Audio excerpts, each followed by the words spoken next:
Hello, I'm back home.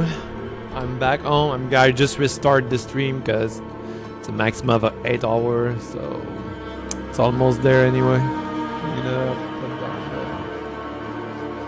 the music a little bit. I can actually speak.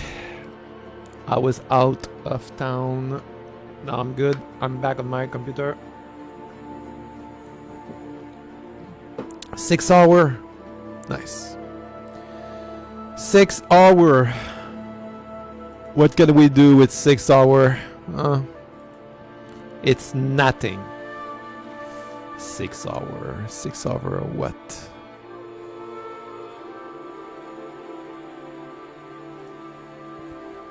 So everything is working. I'm gonna untouch this.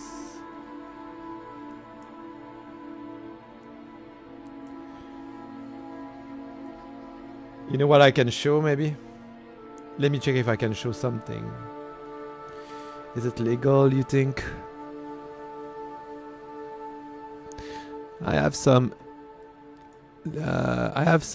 video of D4 no one see. Let me check if I can show something, maybe not. Let me check something. Can I? Maybe an exclusive thing would be cool. I'm not gonna show my account for sure, but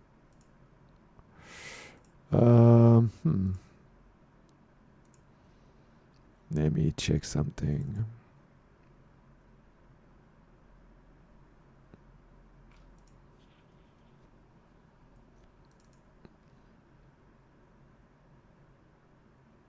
Oh, can I show this?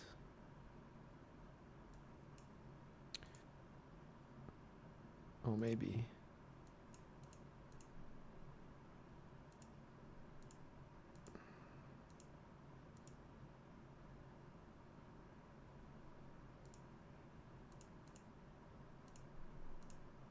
What? Crash?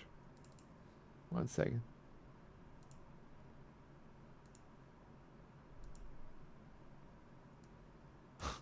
You guys want to see me 6 months ago playing D4? I mean, you won't see my account, right? There's no leak. I mean, you won't see the number.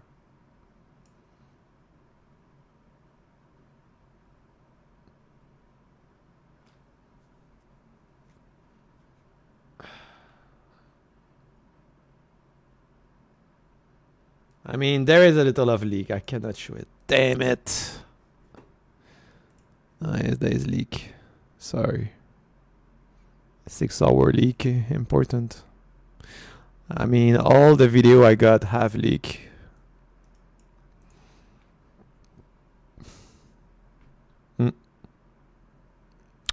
Well, I cannot show it, so.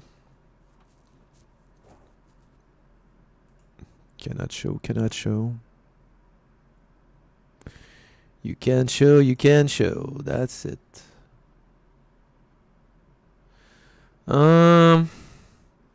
I mean, what can we do in 6 hours? So what's the best video we can check? Like, I don't want, there's so much video right now. I just want something. What's the best one? You know that video, you would be like, you just have to watch one video in the old Diablo4 stuff. Which one is it? You know what I mean? If I have to choose one video with all the D4 video that is out, which one is the best to learn stuff, you know, in one shot?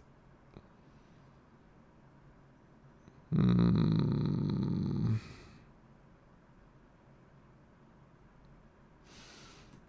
me check. Let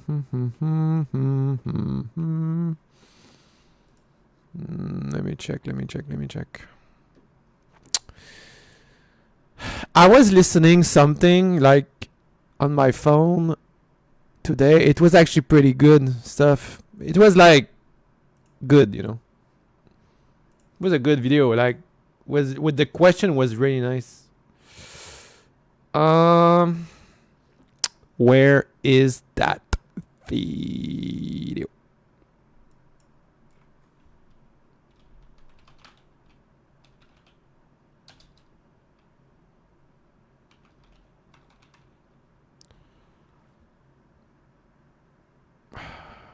Why is my history on YouTube?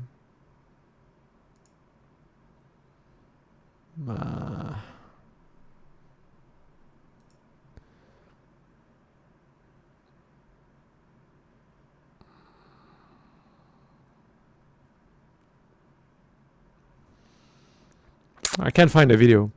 There was a video I watched today. Was like the best.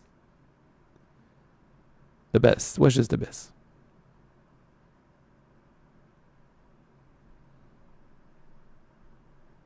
Can't find it anymore, dude.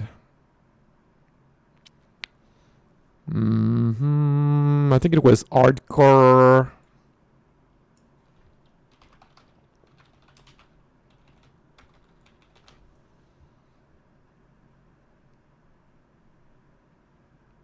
It was the best, man. Fudge. I can't find it anymore. I found a guy's. Oh, this one, I think. It's that guy's actually. Who did you?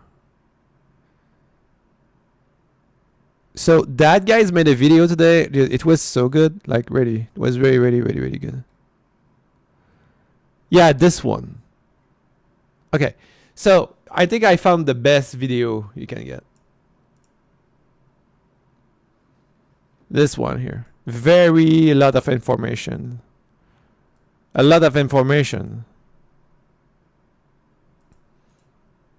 That was the best one. Let me tell you. Alright, let's watch this video, guys. This is just the best video you can get. It's a long video, but like seriously, the dude who talking everything, really good. Okay, like it's a 2-hour video. Okay, but yeah, you will see it's good. Okay.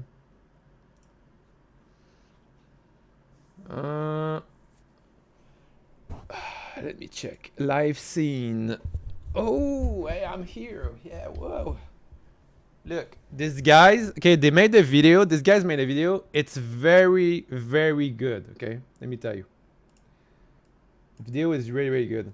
It's a lot of very useful information. Like, really.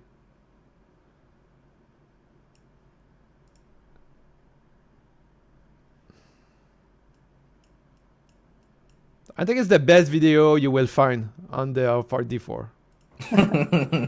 Yeah. Well, I mean, of course, like I was also going to try to. It begin. If this video gonna. So Yeah, how prepared are you guys? Okay, I think it begin here. Let's listen. No plagiarism. I'm so sad. I was so sad when they did to Thorns, man. Like, why did they do that? That was really sad. What? I want to play Thorns. What they did to Thorns. I was like complete misery. This is chat. Yeah. It's like interviewing. Okay, here we go. It start here. Yeah, and that's what we're gonna do. Okay. That's what we're gonna do. Everyone listen this. Yes. Hello. Thank you so much for joining us, How are Woody. you? Yeah, it's my Hello, pleasure. welcome. Like, it's a really cool opportunity to just like hang out with you guys, and of course, Listen, this I'm video is the very most happy that people interesting are coming one. to Hardcore Blast in D4, so I'm gonna Most be interesting there video. on Hardcore myself, and I'm very much looking forward to the launch, of course. And now after playing the game, maybe I can share you like a few tips that will help you. So let's see. Yeah, I wonder how many people do you think are like how many people are expecting will be competition in the race? I mean, the price that Blizzard has teased is definitely pretty cool, I think, with the statue. I think that definitely entices a lot of people to try Hardcore right on the start when they otherwise wouldn't. So it's obviously like a pretty prestigious Listen this. like goal or price to have, right? So I think that's pretty cool. And how many? I mean, I did a poll on my chat the other day, and 13% said they will play Hardcore on launch, which actually I found pretty high. 40%. So maybe my chat is a bit more hardcore than. He said 40%. He think 40% will play hardcore. 40. I don't know. I resign. I mean, I'm not gonna play hardcore. I'm a big hardcore fan, but I don't think I will. And the general public, I guess. But Yeah. I can definitely imagine there's gonna be a lot of people like Awesome. maybe 5 to 10%. Yeah, no, that's higher than I thought. That's awesome. Before we get into it, like, can you give like a quick intro of yourself for people that aren't familiar with the content already? Talk a little bit about your racing. And This is stuff like the that? best information you will get sure. today, So, guys. Watch yeah, this hello video. guys, I'm Woody Joe, and I've the best been video for sure. well mostly blasting Diablo4 for like the past decade. I have a YouTube channel, Twitch channel, etc. I have been That's just the best producing video guides right now. You will basically see. since season 1, and trying to rank So and much rank information. on the leaderboards almost every single season. I've always been trying to push every single build to the maximum, so that's kind of the stuff I do. And I also have played tons of hardcore, both in vanilla, Yeah, D3, I know, and let me in stop Diablo it. 2 even. So I know there is a lot of video on the web about Diablo 4 right now, but seriously, the one we're watching right now, it's the best one. So much useful information. You have no idea. This video is just the best. So take your time, listen this. If you're doing something, just put your sound only and listen what the guy is gonna say. It's really cool. Like back in the like when I was way younger. No spoiler, but And of course, in recent times in D3, in PoE as well. Actually, I also do play PoE. I have like 3,500 hours or so in PoE. So I'm a bow enjoyer in general, in all games. So that's usually the stuff I do. And yeah, now in Diablo 4, I've been prepping for this game ever since the announcement, like 3 years ago. I've been very hyped ever since I saw it for the first time, and basically been soaking up all the information I can, and you know, playing it as much as I could when I had the access, and yeah, making guides and all that good stuff. So yeah, I'm very prepared for this launch. you know what? I was in the early access too, but I didn't get invited to the very last early access. You know why?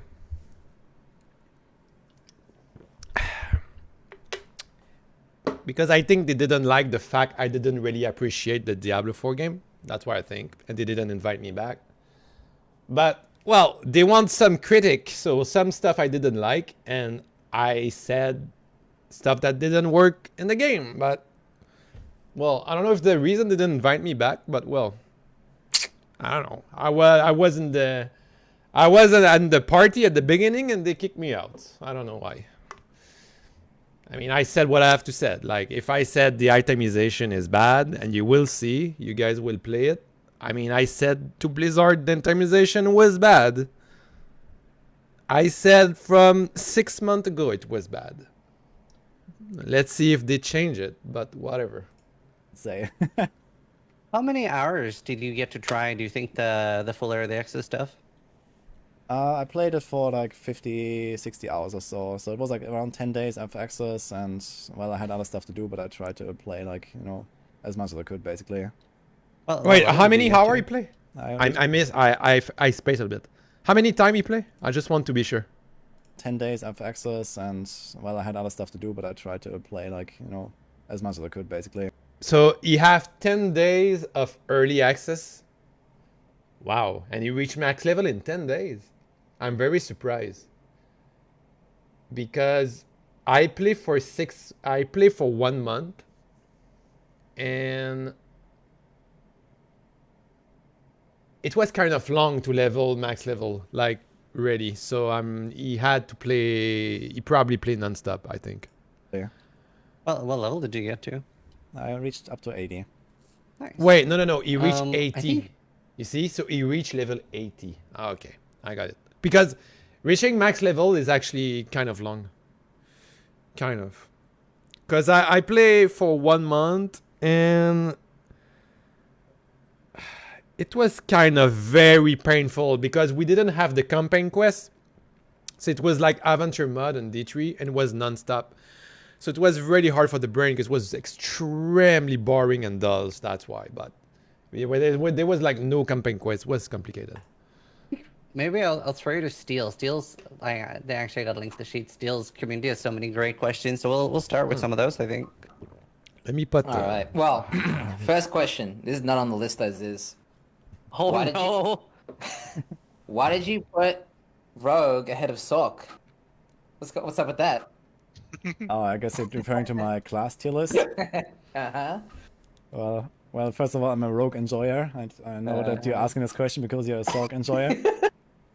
No, but yeah, So- I just think What that he's talking about, he said, why did you put the rogue in a bad position in the listing? Like, because I think the guy's rate with the best class I think he put rogue down the road.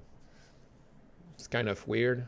rogue in general is like a pretty solid like mid-range class, and I mean so is Sork. I talked about it in my video that yeah, I have them like ranked as free. A solo range class. What are you talking about? And 4 kind of, but they are kind of like on an equal level, like, you know, close to each other, I would say. So it's like hard to predict really like which build in the end will like perform, you know, at an exact level. Like we don't really have benchmarks, so to say, like, you know, exact benchmarks of like, you know, how many hours does it reach to level 100 or something, right? So it was just mostly based on gut feeling. So I would also give Sork maybe the number 3 and Rogue the number 4. It doesn't matter too much. That's what I like to hear. Yep. I'm just messing with you, but Yeah. I had to, right? Yeah, personally, I cannot. I like the guys. I'm pretty much in the same situation of these guys because I play for 1 month and well, I didn't have the time to try every class because like it was actually very long leveling. So I played Necromancer and Necromancer was not super fun to play, but actually it was kind of strong to play. It was not really fun, but it was strong. It's weird to say it because at the same time, when it's fun, you're strong and you kill everything, but no, not really. So the problem with the Necromancer is we play the kind of Necromancer they make in Diablo 4 is the one in Diablo 3. So it's not very a surprise when you play the Necromancer in Diablo 4. So I played Necromancer for like 1 month at the end game, and it was kind of no surprise, you know, like I had the feeling I was playing Diablo 3 Necromancer and that's it. Like it was no big difference. And not only this, but let me tell you something. You know this guy is showing legendary item here, okay? And I'm not joking. There is a legendary in D4 for Necromancer. It's the exact, let me tell you, it's the exact same mechanic of one on Diablo 3 item. Like they made the same exact item in D4 and D3. Like I'm not joking. When I see the item drop on the ground, you know the corpse explosion, you know the skill. So what it does is, I don't know if you remember in Diablo 3, you have an item that make the corpse become a zombie, and the zombie is running, exploding on the target. It was the exact same thing in Diablo 3, and it was in Diablo 4. Like they just copy paste the coding and let's put this in Diablo 4. Like, come on, man. Like I was like, are you serious? So I was kind of disappointed about this. Like for me playing Necromancer, there was no surprise. So it was kind of boring. It was strong, but not really fun. Like that's the thing. So let's continue the video. By the way, I repeat, but this video I'm watching right now is just the best one. Okay, so much good information in that video. Like it's the best one you will learn today. But yeah, so I asked my chat a bunch of questions. Word real life. I never played ROS. Oh. Because obviously I didn't want to just be the only one. Like I didn't want to bias my questions too much. I mean, it is going to be biased a little bit, but I wanted to give my chat opportunity to ask you a bunch of questions, and they delivered. There's like a million questions here. Right off the bat, though, we'll go with some group stuff because we haven't heard a lot about that. I feel like as much. Because obviously most people do play the game solo, but given that we are party... Look how many... Take a look. Look how many legendary these guys have in his stash. And let me tell you, this is nothing, because like if you think a unique item is a unique item, you will see you will have a lot. It's gonna rain unique item. Okay, like if you think Diablo 3 was bad because of this, watch out Diablo 4. Play and there's less information out there. My chat was curious about like supports, for example. Like, do you think supports will be a thing in D4? Like, what kind of That's a good question. What about support class when you play in team? That's a good question. support builds have you heard of from the press release? That kind of stuff. Yeah, I absolutely think that supports will be a thing at the very least for like organized teams. So I guess that includes you. You probably want to think about having at least 1 or 2 supports, I think, or at very least late game. I think they're going to be very strong once they're like optimized and once they have like really strong, like specialized damage dealers in your party. I think that support or 2 can definitely make a difference. Personally, I have not really tried to make a support. I've just been like messing around with some group play here and there, but for the most part I was solo progressing. And we do have theory crafted like really powerful like support druid and support barb. So at least a druid I have a link to share if you need to, but Ward asking me, do you like Diablo 4? Well, the version I played 6 months ago was not really impressing, to be honest. But I can see a lot of improvement. Like, I didn't play the beta, but I watch a lot of video, people playing it. They improve a lot. So they improve a lot of what I was playing 6 months ago. And they had feature as well. So, I mean, we'll see. We'll see how cool it's gonna be Diablo 4. I'm not doing this. I'm not gonna. I'm a big fan of the story, the lore and everything. So I'm gonna take my time to play the game and enjoy it tonight for sure. And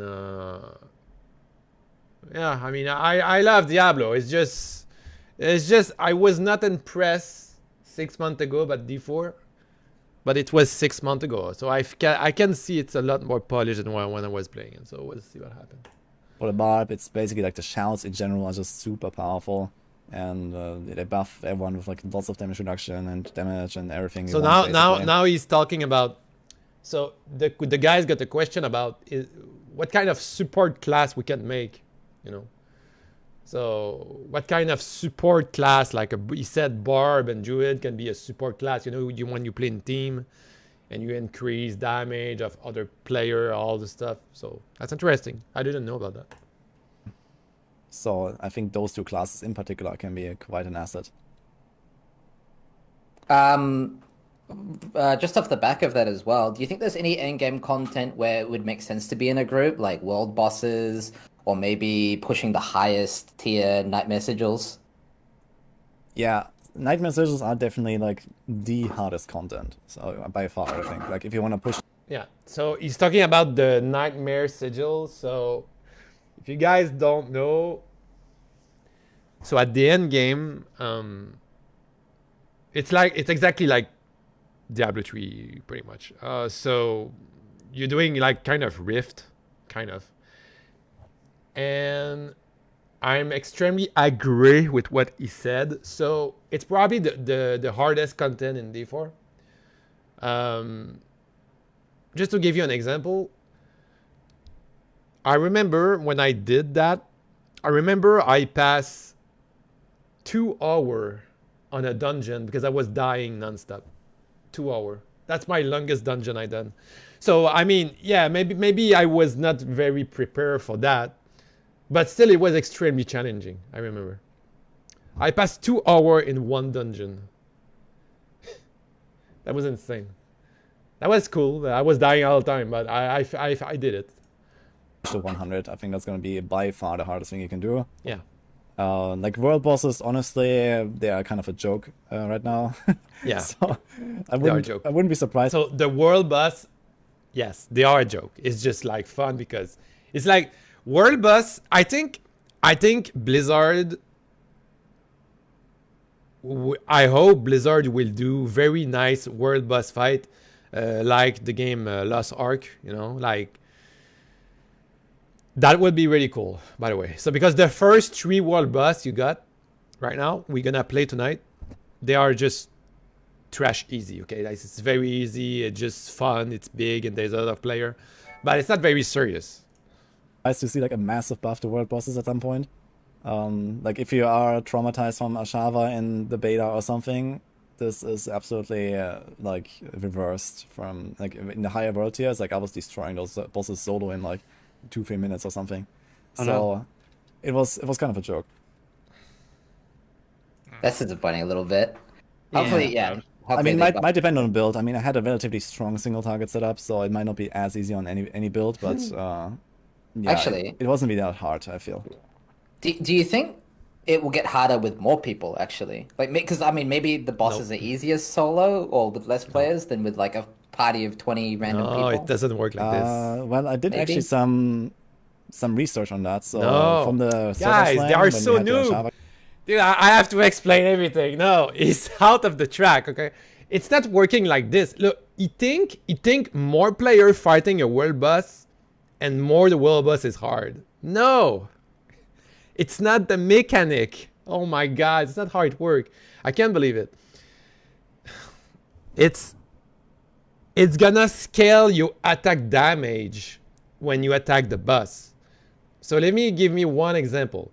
I'm level 1. I'm attacking the boss. Okay? The boss is level 35. I'm gonna do 100 damage compared to the level 100. He's gonna hit the boss maybe 3 damage. The level 1 will do 100 damage, the level 100 will do 3 damage. And it's gonna equal the balance of the boss, you know? So this is how it works. These guys don't know what they're talking here. Java kills. I actually looked at my footage and I looked at my different Java kills and the kill times that it took.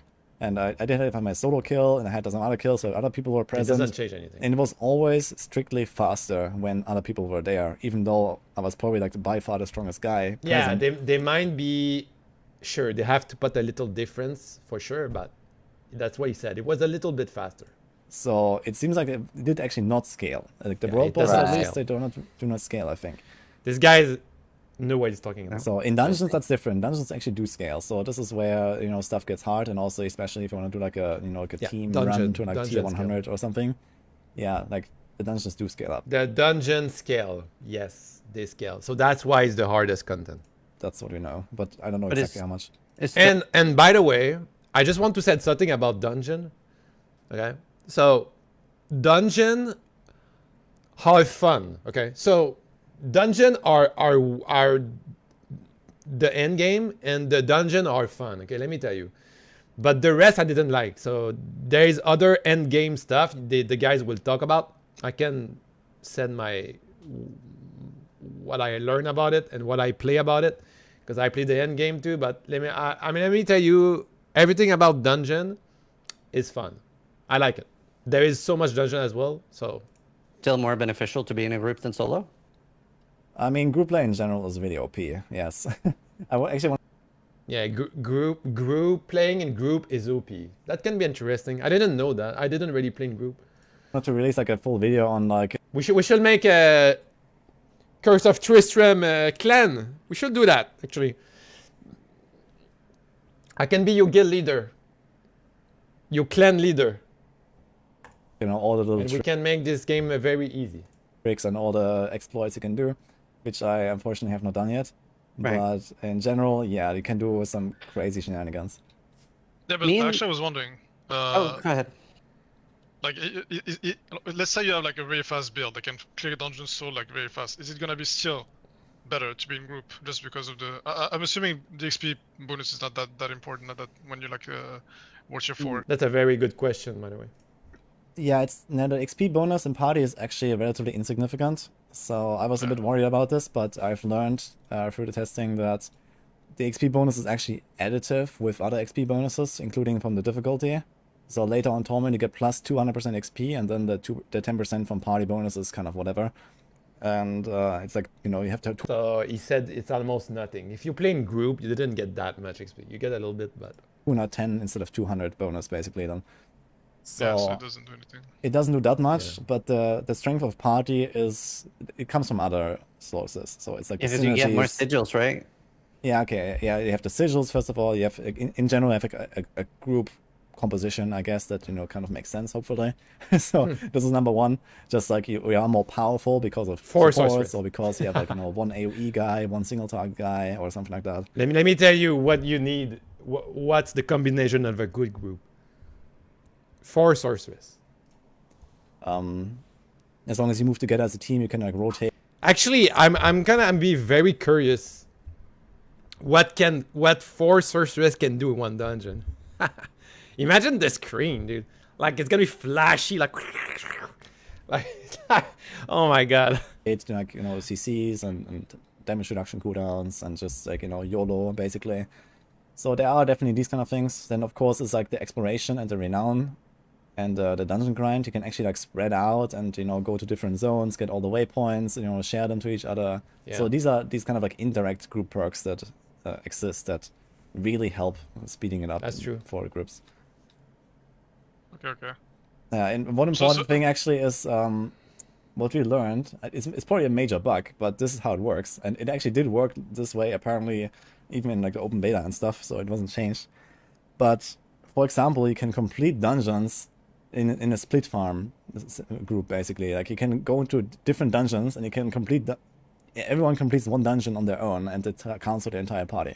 It's actually crazy. Wait, So- you don't even need to be in there? no, you don't need to be in there. What? You can be in another dungeon. You just get a That completion. might be a bug. Actually. Yeah, this seems like a major bug, but this is how it works. So like what he said is you can have a group of 4%. Everyone is doing his own dungeon, and everyone got complete dungeon after. Yeah, that might be So kind of not. Wait, very so you what? get the codexes? Coding You get the Yeah, codexes too? you get the codex, that? yeah. You get the renown, you get the codex, yeah. Wow. Yeah, that's his. Wait, Okay. what? Walk me through that again. I don't think that really registered on me. Okay, Yeah, you make a party, you go to 4 different dungeons. Like everyone goes to their own, and they all complete for everyone when you finish them. Well, this changes Yes. It changes a lot of things. Because I was actually thinking maybe it would be beneficial to, like, just maybe you do solo nightmare dungeons and then 2 level glyphs and then you just share. You know, like maybe one completes first and then everybody goes there, maybe gets the XP. I don't know if it works this way, Well, for example, but Yeah, I think in Nightmare Dungeons later you can also do some shenanigans, like kind of like leeching the completion for the glyph XP and stuff. So, for example, you can have that's like what- one guy kind of like, you know, chill outside and come in later to just like, you know, finish the boss and either get your glyph upgrade. That also works, I believe. So you can do that kind of stuff too. Oh, okay. Alright. that's crazy. Me and Steele yesterday were talking about. I don't know if you know the answer to this, but there was something about the. Maybe you can explain it better, Steele. But the frozen thing, like if me freezing, right. activate. Yeah. Yeah, I think I already asked my chat, and I think they said it does work. But obviously, we know the fireball enchant works for other party members. If they kill, it will also explode because it cancels you killing it. I assume this also means that Ziz, using the Ice Shards enchant, if he uses his frozen orb, Frost Nova, will make my Ice Shards fly to him. Because I'm looking at playing the Ice Shard Sork, and then obviously Ziz will just run Frost Nova just for utility. So maybe he can sort of like chain the Yeah, Ice that- Shard. That should work, I think. Like, I mean, I have. So they're talking about. So they're talking about. You know, when you play in team, and if my character improve frost damage on a monster, the other player will do bonus damage on the monster. So the answer is yes. Basically, it's yes. I have not tested this interaction specifically, but the Ice Shard enchant says that it just like shoots at nearby frozen enemies. It doesn't really seem to make a Yeah. difference where the frozen is coming from. But of course, these kind of interactions always have to be like, you know, verified one by one, I guess. So I can't give like a general statement. Yeah. But it seems like generally almost everything just works in party play. Like, you know, the fireball enchant. Like This Light li- Kill this Heal, guys I look like a believe, and all caveman. that good stuff. The guy who's talking is really nice, but damn, like he look like Like you these just get guys it. play a lot. basically. You know, Which is Yeah. kind oh of yeah, weird. video game is Yeah, I was in kind his of worried heart. about this for like stuff like this in I battle. like him. You know, like if you get CDR on kill, stuff like that. I'm assuming it works like if anybody gets a kill, right? Yeah, I think it works. Like you can literally just like as a support or something, you just like socket a skull in your weapon, and you get like life on kill, easy peasy. Like, yeah, Okay. I'm pretty sure it works. Yeah. Yeah. Alright. Do you want to ask your questions, Ziz? No. I'm mostly focusing on just letting you guys speak, and because Right. there's 5 of Yeah. us. Yeah. Just yell at me, Noogie or Khan, if you want to chime in, because I have the list of questions, obviously. I know with our with our group, we were debating or not on running Rogue, and it's hard to tell. And just off the beta, we were kind of thinking it was like less tanky, like it was maybe a bit sketch for hardcore. So I guess just as a generic question, how's the class viability in softcore and hardcore? I guess more so hardcore specifically. New And like, do you think improved CR. Hey, new to Diablo4, long time gamer. Usually like to play the most difficult class in between Rogue, Druid, any channel. Other one that are harder. The most difficult class? Well, I don't really know. I didn't play all class during the end game. I don't know. People said Rogue are very from what I know, people like said Rogue are very diverse. So that can be a good choice. And they are really strong too, but they are very diverse and fun to play. And Druid, why? Druid, we don't really know anything about Druid. Druid might be the most unbalanced thing ever, but I don't know, can be interesting too. you think? I mean, But what I can say is don't play Necromancer, because Necromancer is... I didn't like it. If you play Necromancer, I told you, Necromancer is not that fun. Well, if you have played Necromancer of Diablo 3, and you like it, you will like this Necromancer. But if you didn't like the Necromancer of Diablo 3, don't play Necromancer. I know you're playing Rogue in hardcore on the launch. Like, so do you think it won't have problems like surviving? I mean, it depends on like what exactly you're trying to do. It definitely felt like Rogue was tankier than I expected, I would say, in terms of like overall survivability. Interesting. But like the points that I also made in my class video, like my TS video, he's talking about also Rogue holds right true. now. He's talking about Rogue right now. He said it was more tanky than it was thinking. Like Rogue is generally on the squishier side if you like don't have your defenses up, if you don't have your Dark Shroud up, if you don't CC enemies. You have to play around these kind of things to survive. This is just how Rogue works. So even though you can try to build it tanky, you know, it's not like a bot just runs in with challenging shout and you know, you're chilling. So you have to play around stuff. So in general it works, but of course, you know, it's just a bit harder, I guess, on a hardcore Rogue than on like let's say a Barb, I'd say. Just because of how the defensive mechanics work per class. Mm-hmm. I mean, I guess just off the back of that again, just in general, like a hardcore discussion, because I'm not sure if you got to play or anyone who played hardcore in the press release, but do you know if there's still instantaneous logout or if the devs have indicated if there's instantaneous logout, and how common are the cheat death elixirs? How rippy are some of the mobs in the rest of the game? Like, you don't I don't think there is instant logout in hardcore. I don't think. necessarily have to spoil anything, but do you think there's going to be any like gotcha moments, like things like that? I gotta say that hardcore generally feels like quite fair, I would say, in terms of like the difficulty feels like fair. Like when you go to higher levels and stuff, it kind of like scales up with you, and it gets like slowly harder. But if you die, it's usually to your own mistake, at least from what I can tell. So Yeah, that's true. You have a good point. So when I was playing the end game, when you die, it's mostly because of your mistake, because you didn't dodge that way, you dodge that way, and you go straight to a monster and you die. You know, so he's right. So it's mostly the dodge. You know, you have a space bar you can press, and your character is dodging like in Elder Ring or whatever. All the game you rolling and you dodge. So this space bar when you play, it's your life basically. So if you dodge the wrong way, you die. So that's true. It is how Diablo4 work. By the way, in terms of hardcore specific stuff like the elixir, the elixir seems relatively cheap. There's like only one component that you need to farm that is like relatively hard to get, which is the crushed beast bones. They don't drop that much, but you will be able to have the elixirs yeah, like whenever you need them, kind of, you know, like you're gonna save up these mats over time, and you know, late game when you actually start doing. That's very interesting. So because you're talking about elixir, so I heard there is a potion you can use, and you can have a second life. That's what I heard. I don't know if it's true or I didn't see it when I was playing it, but Doing maybe like higher tier nightmare dungeons, or you start doing like some, you know, the pinnacle boss or something like that. You know, I guess you can definitely chuck those elixirs, yeah. and you will have them ready for that basically, like just like Ooh, the Paragon save them board. up, Look at basically. this. Look on the right, guys. The Paragon board.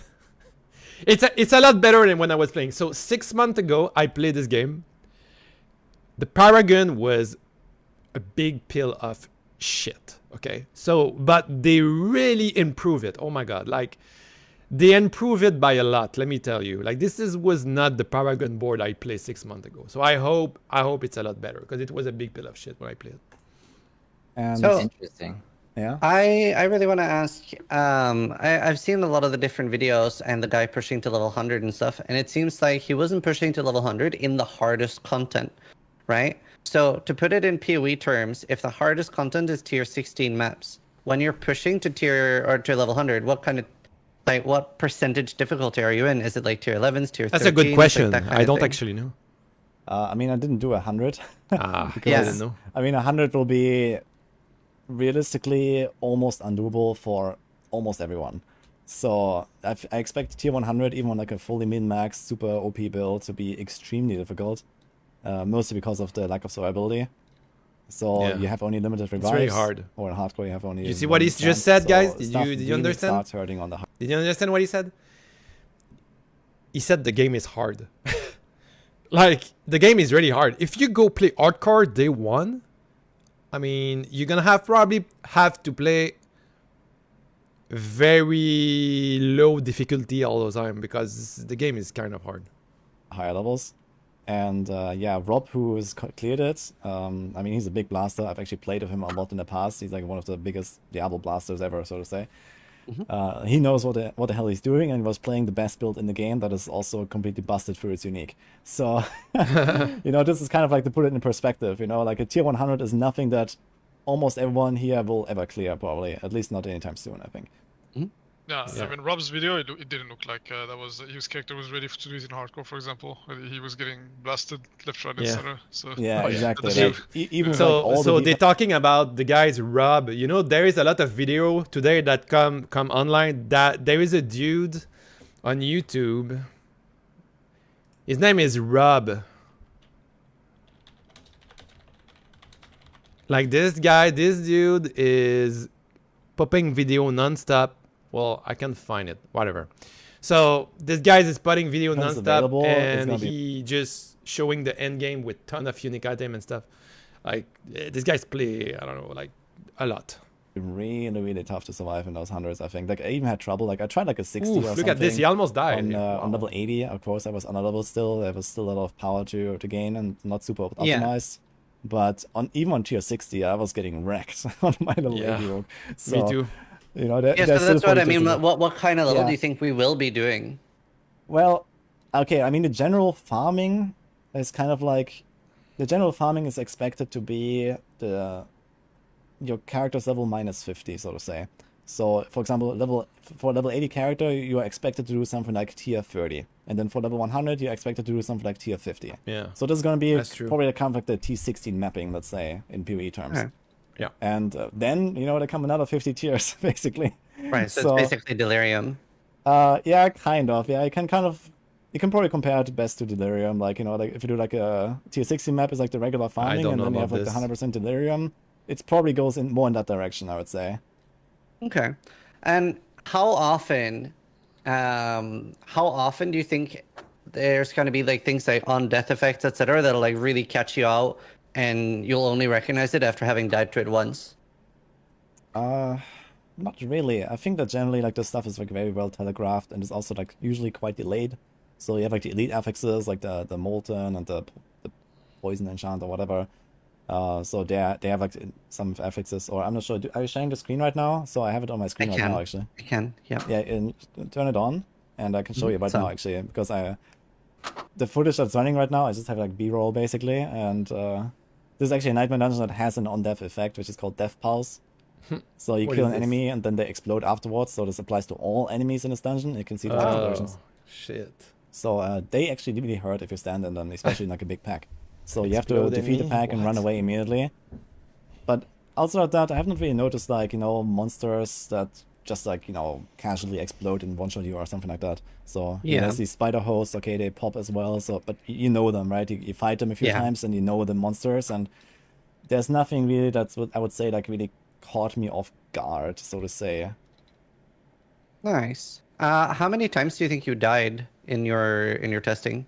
Oh, quite a lot actually. But I mean, I was also trying a lot of stuff. So I was like on purpose. I was like trying the pinnacle boss, for example. I was trying to push really high on nightmare dungeons. So if you don't do that, if you don't like go out of your way to do like something extraordinarily difficult, I did die rarely. So in like general farming, like outdoor content, like never basically. And then dungeons, like nightmare dungeons, okay, it can happen that you get like comboed from like 3 elites or something. So that can happen if you're not careful. Do you think it's easier to survive in a group? Probably. I'm not sure if monsters actually get more damage in groups, if they just get more HP or something. I have not really done testing on that. They don't. But generally, if there's any kind of monster damage scaling, it's probably like lower than the general like health or like EHP increase that you're gonna have from the buffs. So I think it's gonna be easier to survive in groups. Right. Awesome. Is there damage scaling on the tiers, like on the torment? Like there is XP. Like maybe it works the same way. Like if it goes up by 200% torment, and then you have the group buff. What do you mean exactly? Like if it works the same way as XP would with additive extra damage, if it applies. Like is there a global buff to the torment?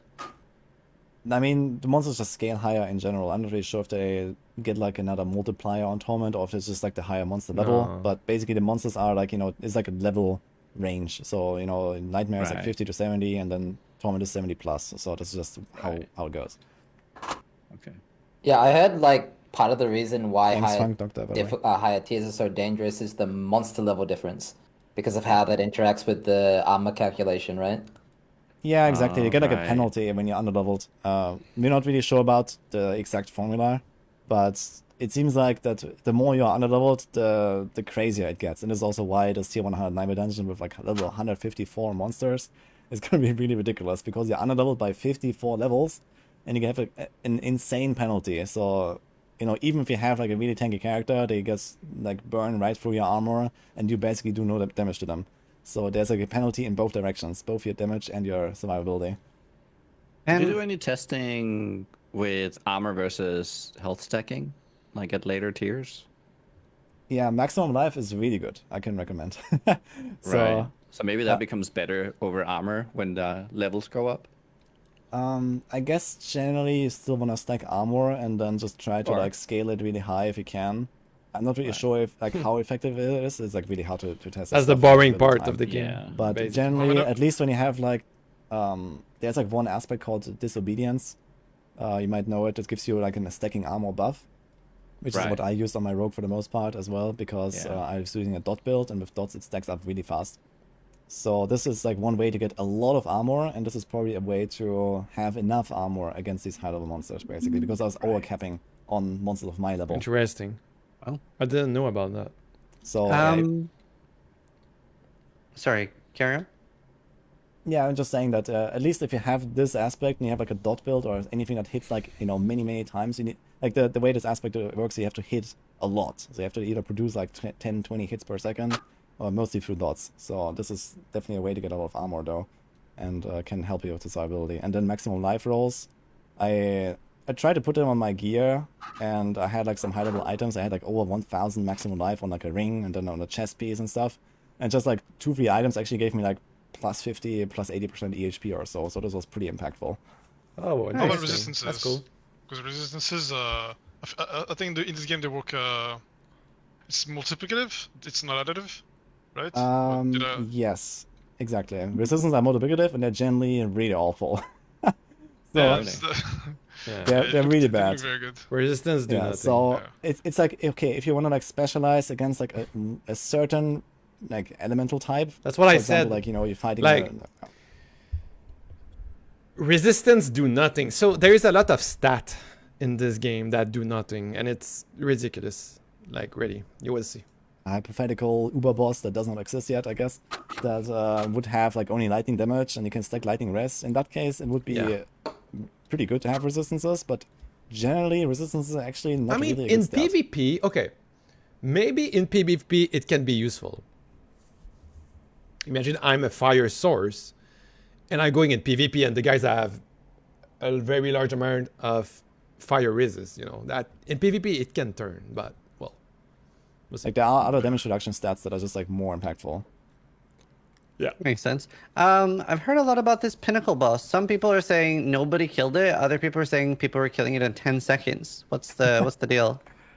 I absolutely believe the people that say 10 seconds. I did not kill it, so I tried it for like an hour or something like that. I did actually progress pretty far, but I was still underleveled as hell, so it was pretty tough. But yeah, Yeah, someone there is like a Rob, boss I didn't see too. clearing a tier 1 hard nightmare dungeon, he absolutely killed that pinnacle boss. Like Right. there's no question, I think. Okay. Right.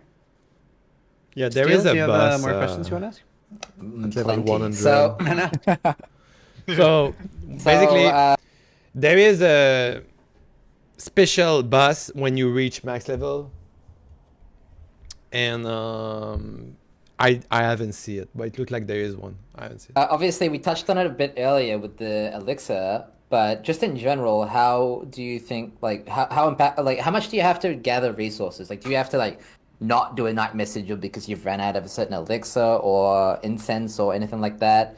And furthermore, as a follow up to that, can you just get someone else to do it? Like, can you just get someone else to farm? What's the deal with that?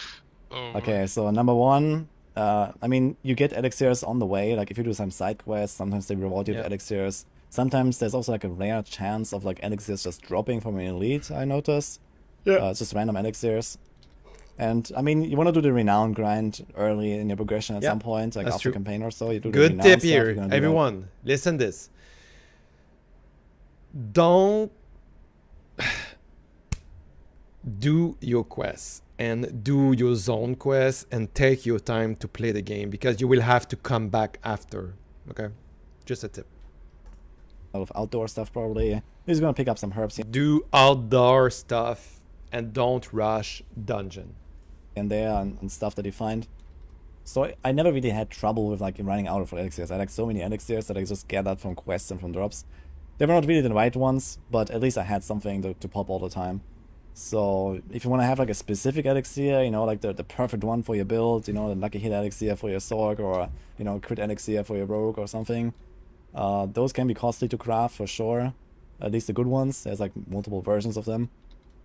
But yeah, generally just like pop whatever you have and just go with that. And maybe if you do like some real pushing, let's say, like if you want to like push to 100 Nightmare Dungeon, then you're gonna use your big one. Well, and what Steel said as well, though, is that something people can just trade us? Oh yeah, you can trade elixirs, yes. So you Oh, can actually just I like didn't have know your that. army of Oh wow, that's a big news. You can trade elixir.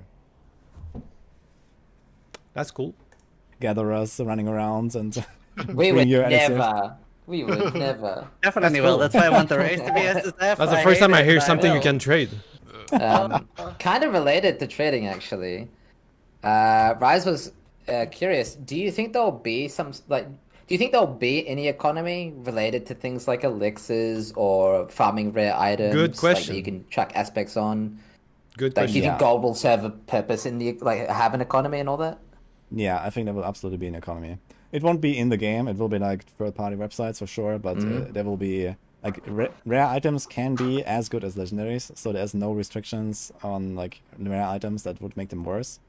Initially, like from like open beta and stuff, we thought that this might be the case with like rare items always dropping 3 stats and legendaries always dropping 4 stats, so that you know there's a bit of a distinction and you have to like SSF your way for the best in slot gear.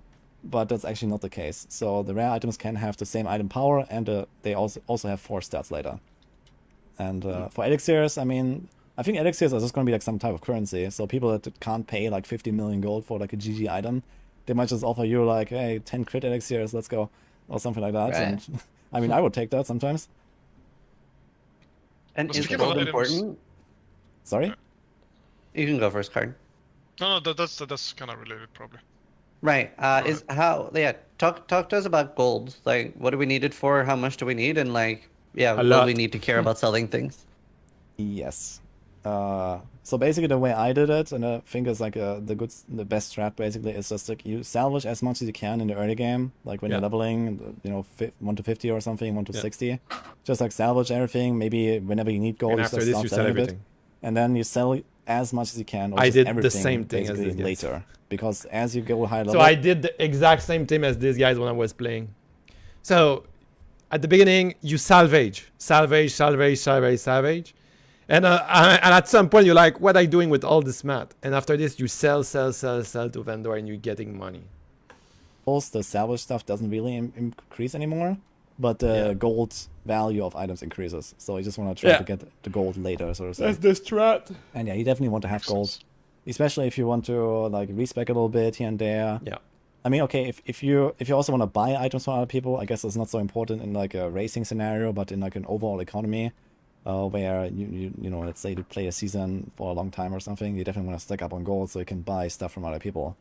So I think gold will be a quite valuable currency. For a race, I guess you kind of just ignore loot at some point if you want to race to 100 and just like not waste time on the loot and all that. But yeah, generally I was just picking up all the rares and just selling them all I don't think it's after a certain level. Okay. I have a Useful related to case race. question to that actually. You're talking about how obviously when you push 100, you wanna stop picking stuff up as soon as possible. So how early did you find that your character would be ready to farm like 50 was it? Yeah, 50. Like the highest you can do for most efficient XP. I mean, 50 shouldn't be hard, I think. Like, once you are around level 100 or close to it, I think a 50 will not be a big problem. Like, on 50 my is rogue, not I was that already, bad. running, like, up to, like, plus 10 tiers of what I should run, basically. Like, I was running, like, 40s or so when I was, like, level 80. So, at that point, I should run 30s, maybe. And it was still fine, It depends a bit on the build, how powerful you are. Like, my rogue felt relatively strong. The thing I don't so it might like not be about as easy this, for- the thing I don't like about this is you have the feeling when you're playing D4, the leveling from 1 to 100, you have the feeling your gear is useless because it's scaling with your level. So that's kind of bad at the same time because you feel you're playing for nothing until you reach max level. So that was a feeling I didn't really like during the end game when I played. for other builds or other classes. But it was fine to go a bit higher. Okay, so the XP in like if you go beyond like plus 10 levels, that's not worth it. Like, I don't know how much the XP scales like beyond that. Yeah, okay, so XP scales. I actually just like yesterday wrote the article on that. But Oh. yeah, so basically, yeah, the efficient, like the best ratio between like monster level and like XP efficiency, so to say, is if you are underleveled by 3 levels compared to the monster. So if you are level 80, you want to fight level 83 monsters because you get up to 25% bonus XP for being underleveled, and then it caps out. And the only XP that you get more than that is the base value of the monster that increases with higher levels of the monster. Ooh, I didn't which know is that. quite minor later. So, Interesting. for example, I mean, I don't know if these numbers are 100% accurate, but as an example, I didn't know this. you fight, like you're level 80, you fight an 83, you get plus 25%. And then if you're like level 80, you fight a 90, yeah, maybe you get like plus 30% or maybe plus 35. It goes up a little bit from there, but not very much, depending on like compared to the difficulty gain, basically, right? You just slow down and it gets harder, and in hardcore you might die. So you don't want to be underleveled by too much. Yeah, If especially some- with the armor. Yeah. If somebody dies, is there any way we have of catching them up? Well, like, I mean, true catching up is gonna be tough, but Yeah. you can boost people, yeah. That's definitely Okay. another big perk of party. Like, it will take a little while to kind of like get them at least to like level 50 or so, but in like half an hour or so, you can realistically get someone to 50, I'd say. Wow. It's pretty fast. And we have to do the campaign, right, on the first character? Yes. Yeah. Okay. Right. I could answer the question. Is there a large portion, like, fuck, I don't know how to phrase this question. Like, do you have to do the entire campaign? Like, is there, like, can you cut corners in places? Good question. You have to do the entire campaign, yes. Right. Cool. Okay. You also get the mount during the campaign. So Cool. you have to go to a certain step for the mount, and then you have the mount for like, I don't know, the rest of the campaign basically. And then you have to do the campaign so you can do the first capstone dungeon to unlock the higher difficulty. Yeah, that's true. Is I remember. there- The mount, yeah. Like, is there any minimum? I don't know if you can ask that, but like, is there a minimum level for the mount? Do you need to be a certain level to be able to use it? It's just, I think it's just based on the campaign progress. You have to finish a certain quest and then you got it. And you have it for all characters. So even if you make a new one, you will have your mount. You can skip the campaign if you have finished it, and you can start doing whatever you want. Okay. When you talked about Thanks, boosting LPA. somebody to level 50 in 30 minutes, is that outside of the campaign? Like, for example, say that I Yeah, die in the equivalent of Act 9 in PoE. Am I completely fucked and I just have to do everything on my own? I think you're fucked. Yes. Yeah, that's what I thought. No one died during the campaign. Yeah. Yeah. So you have to finish the campaign at least without a death, else it's gonna be a struggle. Yeah. Monka. Wait, how early can we get those revive potions? Well, I mean, there's always I task need manager, one. so there's that. And shit. and the potions, I mean, as I said, I mean, you can kind of grind it out, but yeah, like there's like a certain material that just kind of drops from certain monsters, like rarely, and you just kind of like stack it up. Like I don't really think it's like worth grinding those elixirs, just so like have a cheat death. Yeah, yeah. Right. Can we can you kind of force the same, so if you, when you're doing the sigils, do they always keep scaling up, or can you just keep running the same level if you want to?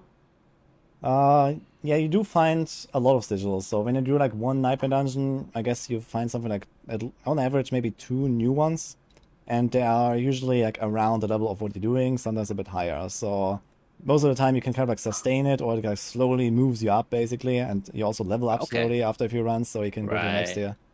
Yeah. So it seems So like can pretty you just straightforward. stay in dungeons non-stop? Yeah, in groups that will be quite easy actually, because I think Huh. that everyone finds sigils, even though only one guy opens. So it's not like in Oh, PoE where wow. yeah, I think that this makes is sense. actually how it works. So it's not like in PoE where only one guy gets the map drops and stuff. So I think they definitely have to adopt the PoE system here very Yeah. soon. I'm sad to see why group play Okay, is see, this very is a good. big deal for like Yeah. XPing. Yeah, Um, especially because you can find like a bunch of the same dungeons, and you just like run them over and over, and then like you have like 10 sigils of the next one. You just go there once and then run When them do 10 they times. drop? Do they just drop like in the, like whenever? No. They drop Are you in playing? nightmare dungeons directly, so you have to do Yeah, your but not you get like your from first the boss or sigil. anything. No, they just drop anywhere basically. So not every dungeon has a boss, and they just like drop on the way sometimes. I even found sigils from a chest. So Okay, and so the sigil will specify what dungeon you need to get to? yes, sigil is for a specific dungeon. So it's very much like the PoE system, I would say, where you have Okay. like maps basically. So it's a certain tier, a certain dungeon. You go there. Yeah, the difference is you have to like physically actually go to the entrance. right. Okay, Could- so could we you do need some- a person to get there for us as Yeah. we're finishing one. And then we... So You could actually exactly. do that, right? Oh my Yeah, gosh. technically you could. It's a bit mafia. You technically could like recruit people to kind of like stand at the entrance and then invite you, I guess. And That's you a funny teleport to one. town, you teleport It would again. actually save a lot of time. I'm just saying. We'll do that. Oh my gosh. This is gonna be mafia. Yeah, this is why SSF is better.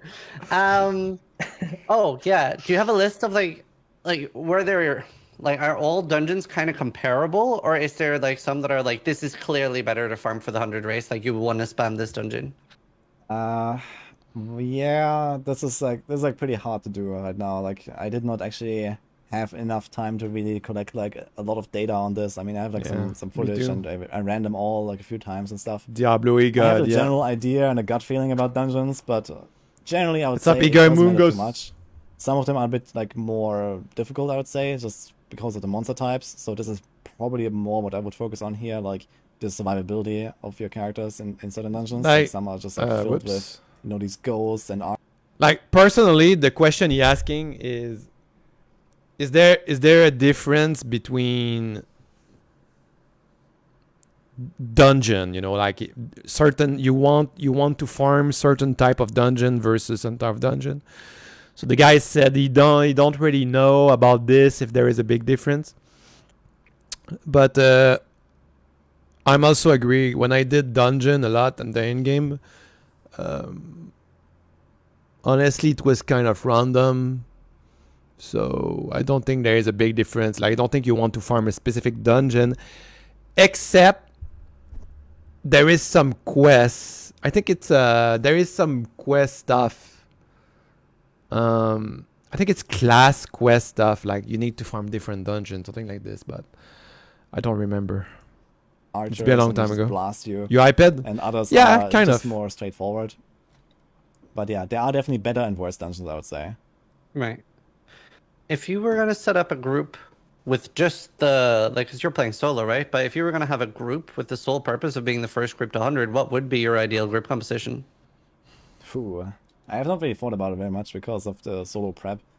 But I would say it would probably include both a barb and a druid because of the party buffs. And probably no necro. Why? Because necros are just like not mobile enough to really catch up with everyone, I think. Yeah, and then you have like maybe a second barb or so, or maybe a rogue. Like the thing is that you can actually do like some really cool combo with rogues. You can do like one penetrating shot, one rapid fire rogue, for example, as DPS, and you have like some insane like AOE machine, and you have like one insane single target machine. So you can do stuff Yeah. like that. Yeah, I mean, you can Rogue definitely make a OP, lot of that's things why- work, that's to be what that honest. Like, I'm means. not really sure what is like the ideal combo. No one right talk now, about so this Sorceress. remains No to be one. seen, That's I guess, crazy. with like. I want to play metas. Sorceress. Yeah, I was looking a little bit at it yesterday because we were thinking doing Karn on Barb, Nugi on Druid, me and Steel both on Sork, with Steel being Frost for freezing, me being Meteor for stunning, and Pastor, then hello. it has that node that's like, was it 30 or 40% more damage per ailment that they're affected by. So it's like 120% damage or something. The ailment, yes. Well, yeah, it's like immobilized, Well, stunned, and frozen. There are right? ailments. Right, little pro tip, you're talking about aspect of control, right? Yeah. Yeah. Does that? Yeah, it's actually multiplicative of itself. So Yeah. you want to put it on a two-handed weapon and then get 80, 80, 80 3 times. GG. Yeah. Yeah, I think that's why the Sorks won't suck in a group. Yeah, because I mean, of that okay, one in a group, yeah, I can definitely see like Sorks really popping off because if you actually apply all these different status effects, then yeah, they're gonna destroy for sure. And then you just Yeah. need to figure out the boss damage. Why they somehow. call this Sork Mm-hmm. Oh, and not true. Source? Well, Ice Shot should have Surely big buff boss damage. damage. I mean, Maybe my in English bosses, is okay, wrong. I'm not really sure how like stagger works in groups. Like if stagger HP Right. basically raises in a group, I think it does, but I'm not sure. If it doesn't, you can potentially just make like a stagger support and just like walk into the boss and like insta stagger it, and then you have all your buffs from the aspect of control, and you just like melt the boss, right? So this might be something to explore. Sork viable, copium. Sork viable. It's I mean, a bit of doesn't Sorg copium, also but on has the some other of the hand, best, Sorg. Sorry. No, it's just like don't Sorg also has some of the best like just kind of AOE coverage. Yeah, I think AoE wise, Sorg is really good. Yeah, it's like I think the single Yeah. target is a bigger problem. So But we can solve that. I mean, Sure. how important is single target actually? Like, are the bosses actually Hmm? that tanky? Like the Nightmare Dungeon bosses? they're not like. I mean, they get tanky if you don't want to try to push, I guess. Because if you can't Yeah. apply all these CCs, and especially on something like Sorg, where you rely on aspect of control to be OP, and you suddenly can't actually get anything from it, and you're gonna notice a huge difference on bosses. So you don't want to like slow down much on the boss. You still want to have like some decent boss, I guess, some decent boss damage. I mean, so that you don't just like waste a minute or two on like a dungeon boss just because you don't have single target. Yeah, I'm just assuming Yeah, like a build that just not like completely all in on clear, nothing else is still gonna be fine. It's still gonna do that like respectable. Yeah. I mean, generally, I didn't have Salvage the issues with sigil. dungeon bosses. Huh, Like on my that's a new rogue, I thing. was like also mostly AoE focused, and well, I just had high damage in general with my setup, but I was killing those dungeon bosses in like 10 seconds or so, and I think that's a good time. So somewhere around that number, if you can Yeah. get to like 10-20 seconds boss kill time, I think you're Sigil fine. Power. What is this? Yeah, even 20 seconds You sounds long. salvage the sigils. I to heard a create lot of new people say that the sigil. endgame is What? basically a stun lock fiesta. That the enemies, if you're not immune to stun, you will just get stunned a lot. Well, I mean, first of all, you can try to get good, Second, What class do you yeah, think you will play Unstoppable for is first pretty run? powerful. Anger moves. What type of you think you will play for first run? I'm gonna play the sorceress because the reason I play sorceress is because I like the skill combination you can do with. I think it's fun.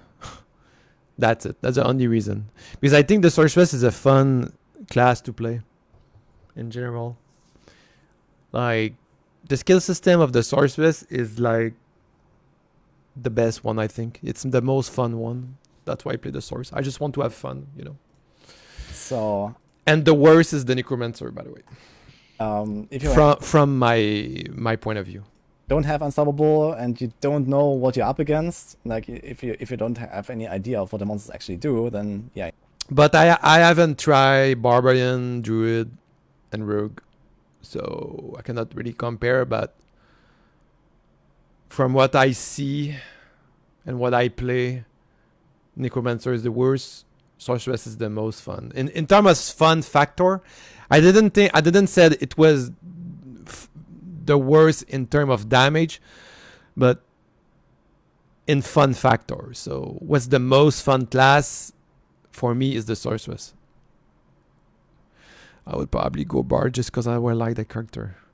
Yeah, you That's might cool. get blasted for sure. Like there are a lot of monsters that stun you, knock you down. I didn't try Barbarian at all, so I But cannot yeah, you can also really dodge them. I mean, there are judge ways to anything. outplay them. You know, it's not just that you have to die in a stun lock. That's such a rogue answer. Just don't get hit. Just dodge. Think about the necromancers, man. They can't move. Yeah, on a Necromancer, I mean, you probably want to Necromancer. have an evade charge ready, yeah, at some point. So Yeah, I was surprised. I actually did see some tier lists having Necro It's as the first S tier, run, you're but gonna I have saw fun, a yeah. lot of as like Necro in C and D tier. well, Necros have like basically 1.5 really good builds. This is why, like, we also have like, I think you have on the max roll tier list, you have like a Necro, Endgame, Bone Spear, and S tier or something. It's just like very powerful. It has like a lot of like raw power, but yeah, it's like not super fast. So this is why It's there, not fast and basically. it's not fun. So it I does, play it. blast down those bosses, and you know it has no trouble killing stuff. But it's like the only build on Necro Yeah. that really works. That's true. So I play endgame Necromancer like level 80, or I don't remember. I was really high, and it was really good, like in terms of damage, but not fun. And It was really everything good. else, like the blood builds in particular, seem quite weak. And when I played it 6 months ago, my skeleton and my golem was kind of pretty tanky, but I think they changed it. So yeah, The Necros, Okay. sorry, the minions are very weak. So Oh. all the stuff doesn't. he said the minions are very weak. That's not a good sign. Well, when I played 6 months ago, my minion was about to tank different kind of boss. So yeah, really work. It's just like maybe it's no more the bone stuff that true. kind of works on Necro, but that's one is actually relatively good. Let me tell you a secret about Necromancer. If you want to dominate PvP, go Bone Wall. Like, I had a blast in PvP during the Diablo4 testing with Bone Wall. You just put the Bone Wall on the guys, and the dude, it's stuck. It's like a round around you, and you can't move, and you die. I love it. For unique drop rates, I just remember Diablo2 Necromancer being like a fun, but for boss was the worst. Yeah, that's I kind of the saw same some people thing. were saying they actually. barely found any uniques, and then I saw other tweets saying they were sad because uniques were so common and people had Yep. 6 or 7 uniques drop by like level 60. Are they confusing it with legendaries, or what's the rarity like? No, uniques are actually quite common. Yeah. I didn't find all uniques, but So, like, unique item drop all the time. Legendary item drop all the time. Unique item drop maybe every 1 hour you will get one. You know, every 30 minutes you will get a unique item maybe. So it's not very Diablo 2-ish. It's more like Diablo 3-ish. So But I did find it sucked a little bit, but yeah. some of them multiple times, even at double 80 already. And it also seems like uniques generally drop never as normal. I think they always drop at least sacred. At least from Yeah. all those I Oh. found. I haven't found a single one that was normal. Yeah. They were Yeah, unique item drop from boss, chess, even, world boss, and loot. I mean loot, not normal loot, but like cache, cash. What is the name? You know when you finish a quest and you got something and you open it, you can get a unique item. generally pretty high item power. So most of the time they were pretty close to 800, which is like close to the max. I think 820 is the max. So Oh, really? I think they have a high chance of rolling high item power. And I also do drop relatively frequently, I noticed. I was surprised. But I think that each unique has like their own rarity basically. Yeah. So it's probably a bit like the tier 1, tier 2 drops or something like in PoE, for example, where some are just like omega rare. Like, I've not heard of anyone like find a Harlequin crest, for example. Like, this is like a stuff that just doesn't Oh, exist. really? Wow. This is like some I head like on that. level stuff That's good. basically. That's nice. No, Yeah, so- no. I mean, every day I not agree with this. I'm not agree with this. He said he haven't see anyone with a shackle. There is a lot. You will see. Treasure, yeah, chest treasure, yeah. They drop from chest, yeah. I get linked like those theory crafted builds from my viewers or something. Good Shakos. there's always a shackle, of course. Every single time. Nice. I noticed at BlizzCon when I played for the first time, there was a Stone of Jordan. Is there no Stone of Jordan in the game anymore? Stone of Jordan. I have not seen a Stone of I haven't Jordan, seen it neither in the too, game when or I in played the Dataman, endgame. so this was probably some old Surely thing. it's coming. Yeah, it's coming for sure, I guess. But Sure. Stone of Huh. Jordan. Yeah. I never see a Surge when I played There's before. no Teal, any more questions? Yeah. From your list? I saw. Okay, let me spoil a little bit. So I got Andariel Visage, Shaco, the grandfather, the big sword, the grandfather. I got it. Andariel Visage, the grandfather, and Shaco. That's the three I got when I was playing the end game. So, And one more, Frostburn glove. more to do with our specific like leveling strategy. How Which is interesting because Frostburn glove, unique item in Diablo 4. I use this item all the time, and it was a very, very low stat item because the bonus on it was really good. Was freezing enemy all the time. Loving it. much do you think we should focus on renown? Because obviously I know you get the 2 passive points. Like, do we want at least that in every region? Yes. I would You say, are. yeah, while racing, it might be a good idea to like not fully finish the renown. But I think at the very least, you want the 2 skill points in the potion. So you can skip the obols because it does nothing. And yeah, you can consider skipping the Paragon. I mean, 20 Paragon points is not nothing, but it's also not like required to be strong enough, I think.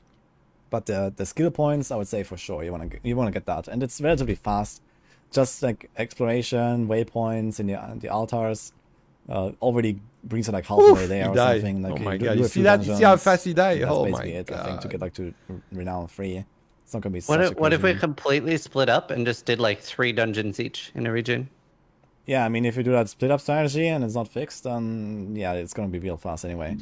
So in that case, Because it might be worth just like taking like an hour per region, like everyone just does like a few dungeons, and then you finish up with a few side quests, and that's about it, I guess. And you have like 5 renown everywhere. Like Awesome. how Yeah. long would it take you to get the last tier in a zone? Good You mean question. solo blasting. Yeah, that's actually hard. blasting. Yeah, solo blasting. I would expect something like 20 hours for like the full renown in all zones. Wow. 20 hour. What? No, I think it's longer than this. 20 hour to get full renown in all zone. It took me a lot more actually when I played. Well, maybe I'm bad. So it's You definitely mean quite. from the you mean from the start, right? Like, Yeah, from like 1 to 5. Yeah, From- in yeah, all okay. regions. well, Well, let's say one to two, from yeah. passive points to the last one. Like if you had the passive points already. I've had the 'Cause passive that's points the, 'cause already. you're gonna get the passive points. Right, let me count. So you need 200, 300, 400, 500, 600, I believe. So it's like 1100. It's like a bit more than half of the total for the last 2 steps. So yeah, it's like it's 2000 total renown and 1100 for the last 2 steps. So It's a lot. yeah, it's like a dungeon is Yeah. 30, altar is 20, I believe. Yeah, 10, there's a lot yeah, of 10, I believe. outdoor stuff you have then to you have, like, do side to quests get is 20. everything. So you do definitely have to do some stuff. So- Yeah. But if you do this like split strategy, and let's say that There's you a know, lot of an things to do. average dungeon The is map like is big too. I don't know 5 minutes, maybe 10 with walking and downtimes and stuff. Let's say 10 minutes, everyone does 6 dungeons, and you split that up, and in 1 hour you have like an entire zone completed, all dungeons. I mean, that's a lot of renown. Oh So my god, okay. like 20 Right. dungeons Is is like it- 600 already. Mm. Is the amount of renown you need for the skill point the same in every act? Like it takes the same amount of time? Because in Act 1, I remember it was very quickly. You would just get it passively. It's the same, yeah. Everywhere is the Yeah, same, so- and everywhere you get the same renown. So it's just the thing is that I think you cannot reach renown 5 with just dungeons and all the other stuff. Like, I think you have to do side quests, and the side quests are really bad. So that's the main Yeah, reason right. to Yeah, skip yeah. it. So I side remember quests really testing- slow it down. Why I you remember said it's testing bad? XP, because actually I had a question about this, because I remember testing XP like in dungeons or with monsters and in quests. Quests looked very bad for XP, but I don't know if I was just wrong, but it looked like elites did not give that much more XP than say like a pack of monsters. Like if killing a pack of monster versus killing an elite would be like Honestly, I don't think he should have said side quest is bad, because my strategy will be to do everything you can before finishing the campaign, because you don't want to reach max level fast as possible, kind of. I know I don't want to speed run, but the thing is you want to. And if you reach the end game and you're not max level, it's kind of boring because you have to do the same thing again and again. So I don't think his advice is for me, because my advice will be do your side quests and do your campaign quests at the same time. That would be my advice, because you're gonna do the same thing and again at the end. It's not fun. the same or like similar. So It would be pretty Yeah, if simple. you I mean- expect me to rush the campaign Okay, tonight, so, yeah, I can give you some nope, kind of I'm gonna general do rule of everything. thumb. So I've done some testing on this XP stuff. The biggest monsters, like like a bear or these like Ice Clan Maulers, the big guys with the 200 axe, the Goatman, and these kind of things, they are worth exactly half of an elite, and an elite is always worth the same, no matter what monster type. And the minions of elites are Interesting. also always worth the same, no matter the monster type, and they are 60% off an elite. So sometimes they have packs of elites with minions, they are really valuable. A single elite is not really that valuable if you spend any kind of like time fighting it, basically. But Yeah, if so you I was just wondering. insta-blast them, it's definitely worth to kill elites. Like if you just kill them in like 1 or 2 seconds, then it's okay. But if sometimes they have like dungeons, they have like packs of elites. There's like 3, 4 elites in one pack, and they also have like 5 minions. You walk in, there's like the big XP explosion there. So that definitely exists, and it's That's really definitively valuable the in that best case. video. I told you guys. There's so much So I information. think in there. generally dungeons are faster than most of the stuff you can do otherwise for XP, because there's more elites, and it's just Yeah. like, generally more And density. it's I guess, harder there's too. no other people like interfering. I love and these dungeon kind of in things. D4. I love it. Did It's you really fun. experiment with like logout macro, logging out, etc.? I will never use knockout macro. This is, Would be funny it's if like a player PoE 8 thing. will I'm not work. gonna use that here. in Yeah. this probably But not. you can log out, yes. Eager so- I don't think you need one in Mungus. this game, to be honest. Would you ever No, log there's out? the- That would be Well, yeah, I would log out. I But the guess, thing is, no, you don't just in case understand. If I like, no. Eager Mungos. You don't get it. It doesn't matter. It doesn't work like this in D4. It's not the amount of player that make the monster harder. It's gonna be the same thing. is just because more player in the group, more your attack damage is reduced, and it fit with the monster. So it's not based on. I mean, there might be a very, very, very small difference depending on the play, how many players you play with, but it's not working like this. So it's the attack scaling depending on the number of player. Like, if I like, you know, whatever, you know, if I'm impinged or something. Oh my god, like, this guy died. You see the video in the background? The guy just died like 3 times instantly. That's just insane. I don't have a scroll of escape and You whatever, want to play hardcore? Good luck.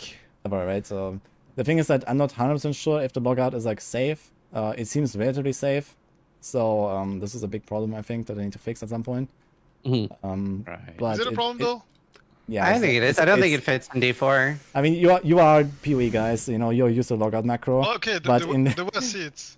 but in because the way I see it Diablo, is this like- has no place. You Yeah. know? Like, agree. D4 is a must. Yes, Igor Bungos. Like it worked like this.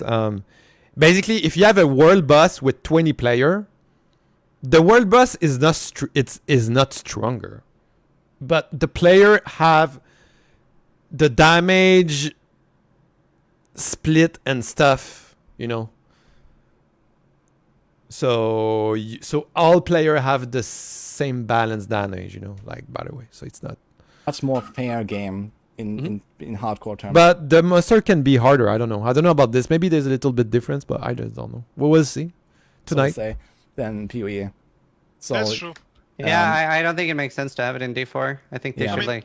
and you already The big have reason- tools, you know, you have the scroll of escape, for example, right? So you can Yeah. actually get out of a boss fight if you really can't beat it. You know, you can get out of like a stun block or whatever, right? He die again. So you see the guys in the background. So he died 4 times in the dungeon. So he cannot do the dungeon anymore. You do have the option See? to do So that. he failed the dungeon. He have to leave. It's pretty cool concept. I think that's cool. It's like a Lost Ark concept. So you have 4 life. If you die, you cannot do the dungeon anymore. It's pretty nice. You know, I kind of want to try hardcore. Like, I know I'm crazy. I'm crazy, but I kind of want to try hardcore. Kind of. I don't know. that, and you don't like you shouldn't have to log out on top of that. You know, it's stupid. It's just.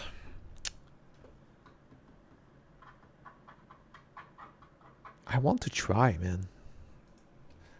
I mean, it's not about like the gameplay part of it. Like the game is fair. The game felt very fair and hardcore. Like you can see yourself dying. Like you have options. You have time to react and get out of dodge. But Right. it's mostly for like the usual game crashes. You get DC'd and all this type of stuff. Like the fact that you don't die to this in Diablo is it feels pretty good knowing that you will never die to things like this. Yeah. At least currently. But like Yeah, I agree. like- Like you don't Yeah, normally you don't need I that. call first Honestly, I try. think they need to just find like some I kind don't of middle know. ground. You know, it's fine to have like DC protection, and this is originally also what they were going to do with the Scroll of Escape.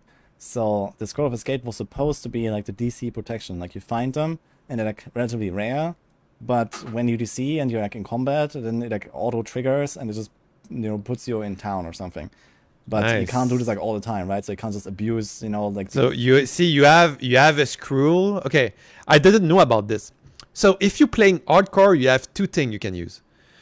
You have the scroll where if you DC, you go automatically to town. I don't understand how this works, whatever. And you have the elixir that revive you. So you have one extra life if you die.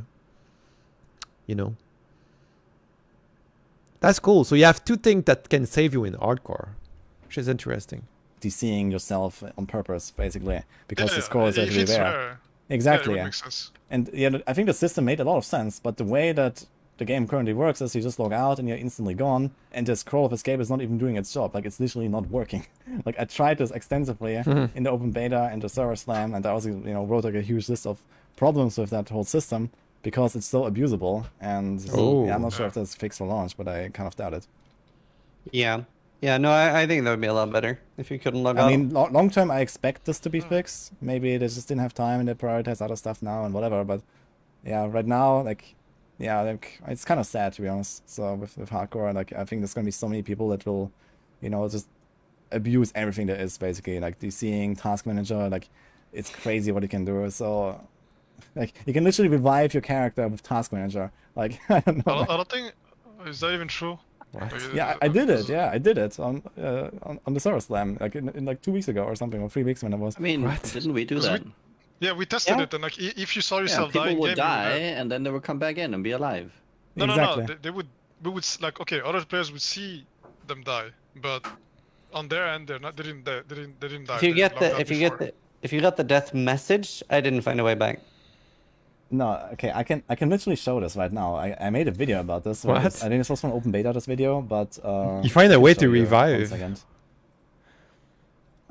Yeah, but basically I was able to like literally die on my screen, use Task Manager to kill my game, and I logged back in and my character was there. So No Maybe way. that's just when you're playing solo. Maybe it's different from when you're playing in a group. oh no, we also did it in 2-man. So I literally saw like I tried this in 2-man with my fiance. Like we made a hardcore character and we went into a dungeon and she died. I saw the death message. Like I saw her dying and she just logged back in. Like, she didn't use the task manager. Like I think she's like alt F4 or something. But and- did she see herself die though? Now on her screen she wasn't dead, but on my screen she Exactly. was. That's what I'm. That's Exactly. what That's we're what I'm saying. saying. Yeah. Yeah. Because we tested it, and if you don't see yourself die, you will not die. But if you die, Look you're at dead, this. and you will not be revived. Like Yeah. So like that was the big difference. Like if you can't just see yourself die and be like, oh, I died. I'm just gonna log. That's not gonna A work. scroll? You need to log Escape. before What you is die. this? Like on your screen, if you're not dead, you're not dead. That's pretty much the rule that Yeah. we've come to. What is a scroll of escape? Yeah, but the task manager stuff is still working. Like I tried in Server Slam again with like killing my game with task manager, and I was dead on my screen, and you're Oh, okay. Yeah, that worked. Okay. yeah, it worked. Yeah, like if you do it, if it's a perfect timing, you need to have really good timing. But if you do it, I think it's Yeah. actually what I'm showing right now. I think Oh, you did okay. The task scroll is manager. like an instant Yeah. TP. Oh, there was on the other screen a task manager. Yeah, that was the exact That's timing. cool. That's the exact timing I found as well. Guys, there is actually some stuff that help hardcore. I'm kind of interesting to hardcore, man. Oh my god. Oh no, I'm not gonna make an hardcore. Will I? It's nice. So you have potion that revive you, they give you 1 life, and you also have the scroll that can instant port you or something like this. It's pretty dope, man. Oh my god, I feel I want to play hardcore. Well, it's if you like fully see the ghost, then you're dead. No, Or like but that. this is my character. Here, this is my character. Can you show it again? Oh, the ghost popped and he. did Yeah, it. look, there's But the you don't ghost. have but you don't have the message in the Oh. middle of the screen saying you are dead. Okay, If you wait for that, then you're dead. okay, if you wait for that, I guess that's too late, Oh. yeah. But I mean, the Oh, problem okay. with this is though that, you just like I know that people have already made programs that will automatically kill their game when they die because like they just detect if the character Oh. is dead.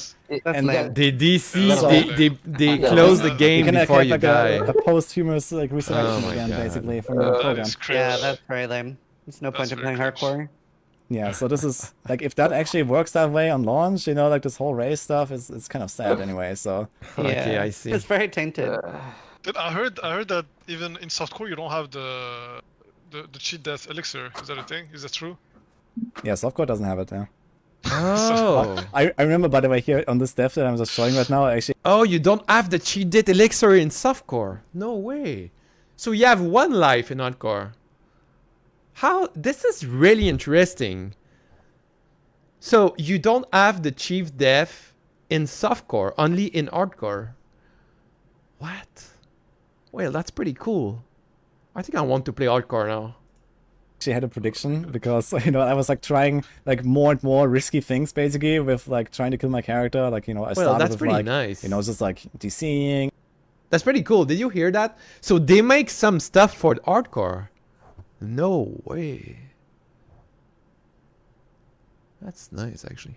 I started with like opening a VPN. I started with like Alt F4 where I was like almost dead.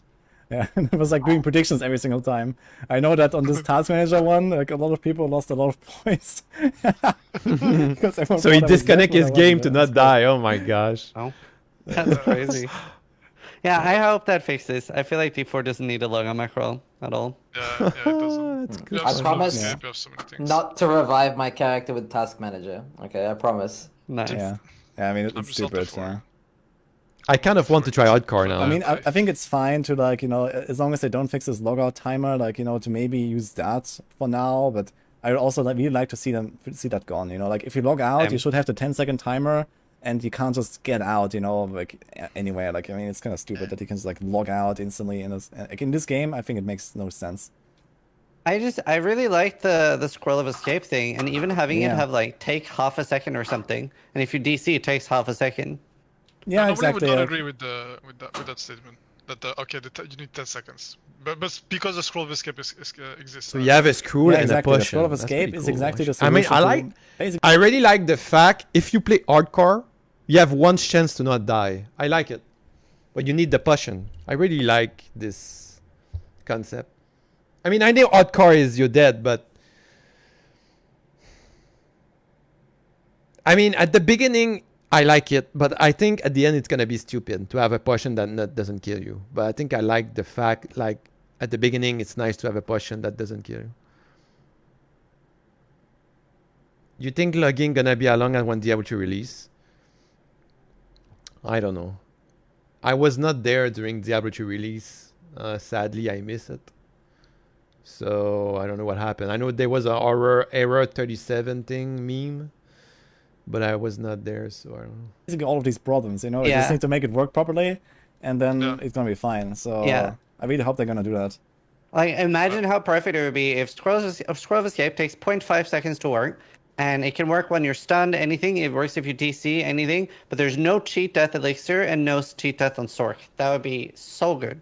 Yeah, exactly. Like, like I don't know why they started adding this elixir, man. It's so It's so weird. If you don't want to die, don't play hardcore. exactly, like, you know, it's just like make hardcore back into softcore again. Like, it's so stupid. I think. What do you I don't mean? know. I play hardcore, but I don't want to die. Yeah. No, that's fine, but like it's very different than the PoE log on macro ends up being a like better balanced way to do it. So I think okay. So they're debating about the cheat death elixir.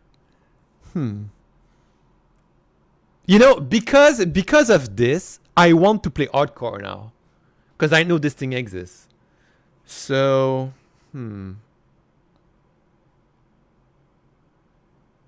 interesting. It's challenging. Carl didn't pay attention earlier when I talked. The thing is, people don't understand why we play hardcore, why I'm a hardcore player, because I like the challenge. And not only this, not only the fact I like the challenge in a video game, but it's also it give the game another perspective. Like, you want to survive and not just focus damage. You know what I mean? So it's completely different. Playing hardcore make the game more deeps. So I'm gonna focus more skill that's gonna save me instead of just damage, which is boring. So I don't know. I kind of like hardcore, honestly. I think I more I'm thinking about it, more I want to play hardcore. I think. Talked about getting good.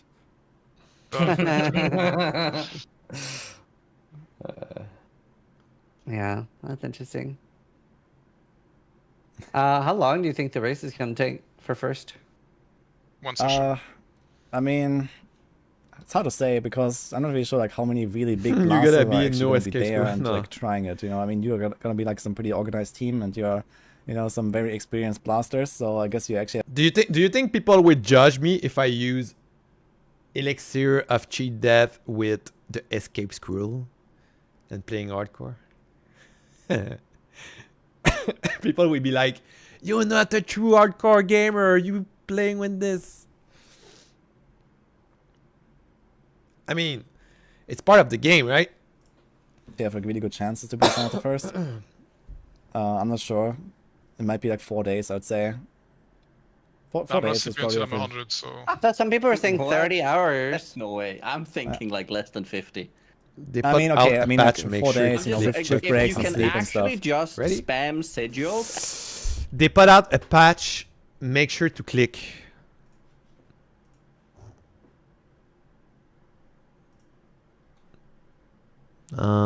Okay, let me relaunch.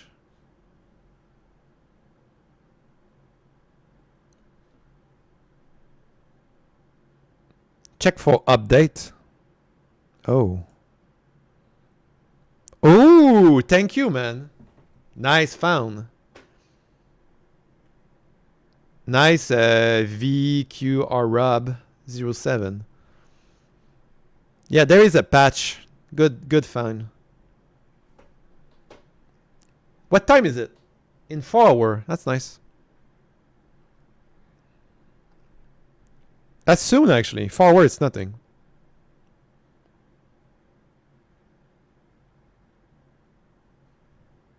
Pause. Pause download. Okay, let me relaunch.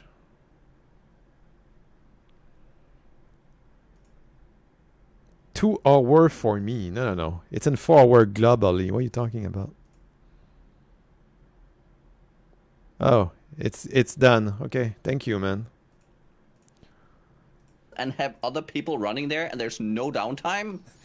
Yeah, okay. I mean, if you do like all the shenanigans, Yeah. then yeah, it can be yeah, faster for everything. sure. That's Everything. Like, The question is like, who's really gonna be that organized, you know, and actually have these Texas. people? It's Yeah, not, but not it's gonna be 4 many. hours for everyone. And you know, What are even you if No, you it do just that, needs to be one. I there's- don't know about that. yeah, yeah. Even if you do that, then you know someone might rip on the way or something, and suddenly your combo falls yeah. apart and stuff. So you know, there's also that risk, I guess. Sure. I I mean, guess it's hardcore, it can be that's true. faster like for 4 days. I mean, 4 days is like my solo expectation, I guess. Like I was saying, like I'm gonna do it in 4 days. I guess for groups, maybe I'm talking about like yeah, maybe you can even do it with one time sleeping, and you do like 30 hour or something. That might work. Yeah. That's why our main plan is to make Show sure on my Karn gets timer, 2 100 hours, because he 21 can do minutes. 60-hour sessions. And like, Yeah, exactly. Nah, your timer is can't. wrong. Like how I'm you not just saying- throwing him on the bus. It's like, oh, Connor, he's just gonna play for 60 hours. Yeah. Wait, my timer is 4 hours 20 minutes. Yo, show me. I want a screenshot of your timer. There it is. I mean, Show if me a it's screenshot of about your just timer. one of you reaching first, then yeah, I mean, just like that can't finish it kind of, and there you go, right? So Yeah. I'm just doing 30. 30 is fine for me. yeah. You'll wake up, I'll be 100, man. Are you sure? You got Discord? Yeah, I'm yeah, sure. sure. I just won like the team. Sure, I got Discord. Exclamation Discord in the chat.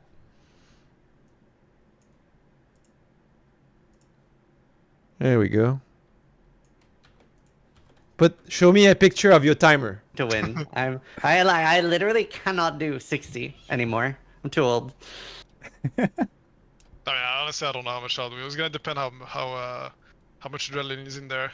The Yeah. goal depends on that. I mean, it's even harder for Nugi. He's 47. Like I had Yeah, no dude, idea how he's so energetic. I mean, Really? who's the fit guy here? Okay. You are. Young boy. The stick guy. Wait, is that real? Yeah, Nugi's 47. Oh, holy shit. Yeah. Okay. Nice. Yeah, He will. he went to high school with Ock. Actually, no, Ock is like 58 or something. Oh, you can post it everywhere. There's a lot of. Let me check. Let me open it. Discord. That's me. You can post it anywhere. General. 2 hour? What? Wait, that's broken. How you have 2 hour? 2 hour 20 minutes. What the hell, dude? Nah.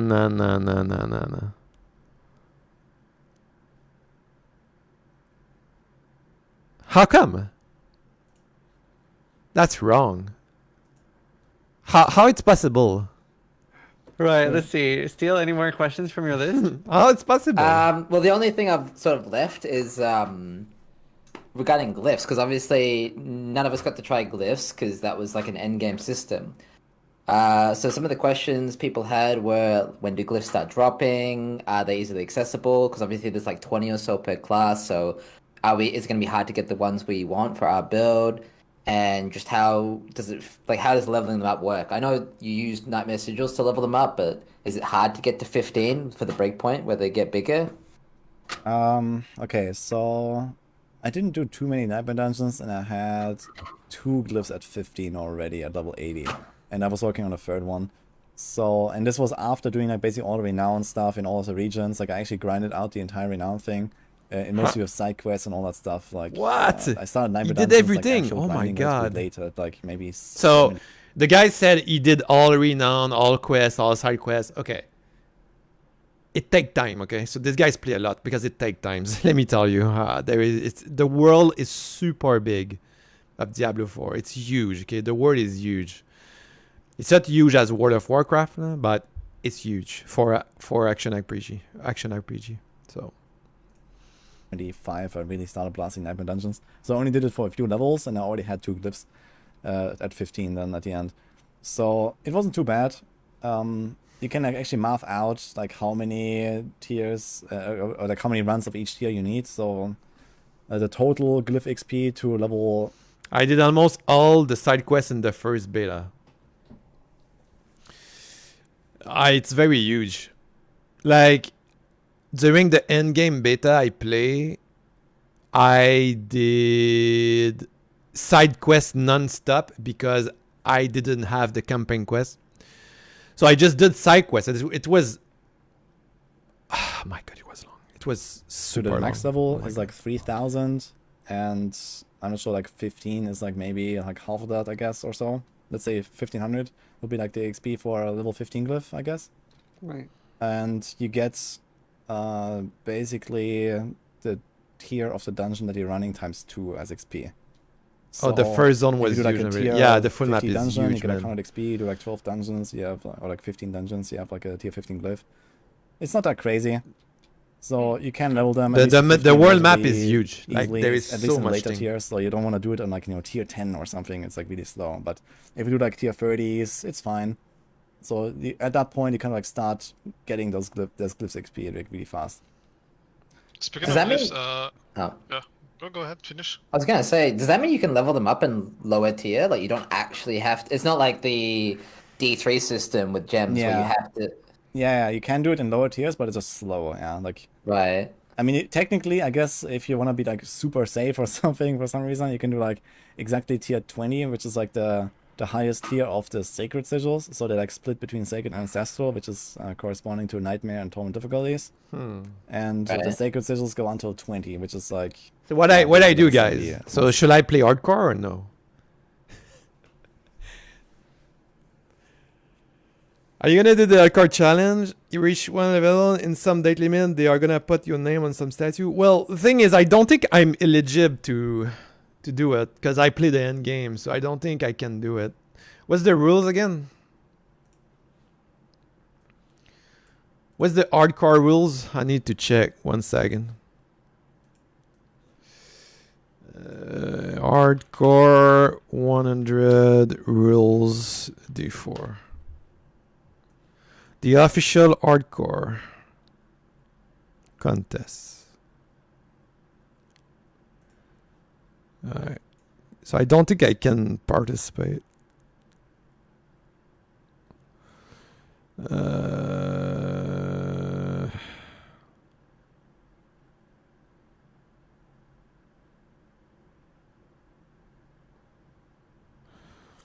Limit 1.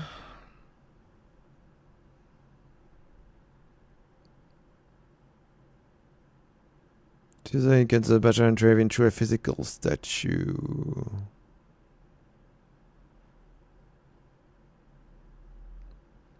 So where is the part where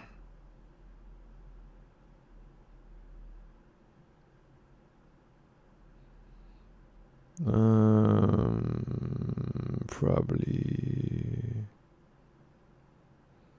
blah blah blah blah blah blah blah blah blah blah blah blah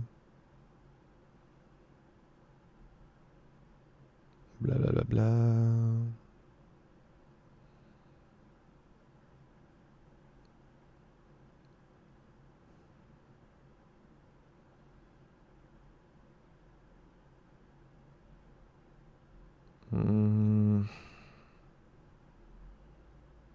Why are they talking about Germany?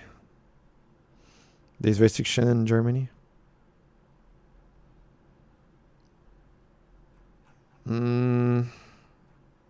So where's the part where I play the end game? So can I participate? Yo, who's this? Yeah, thank you for following. VQ Rob. So can I participate if I play the end game?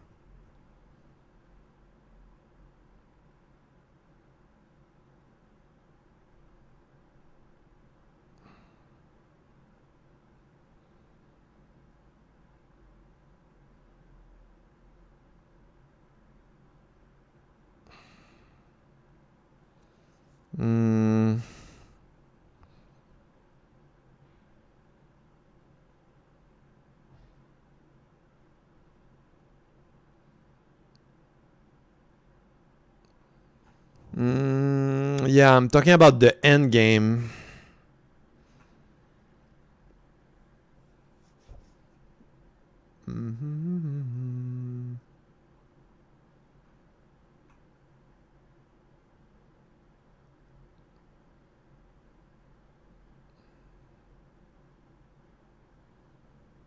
The following term only apply with resident of United States and Canada. Okay.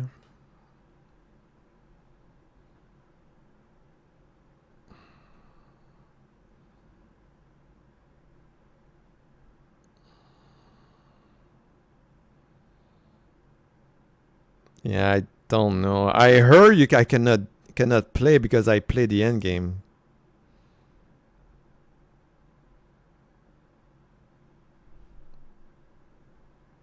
Oh wait, it said in and have earned and where I got it. It's right here.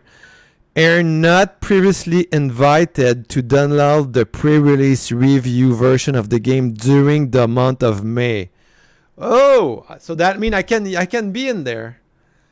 It was like in November when I played the game. Cool.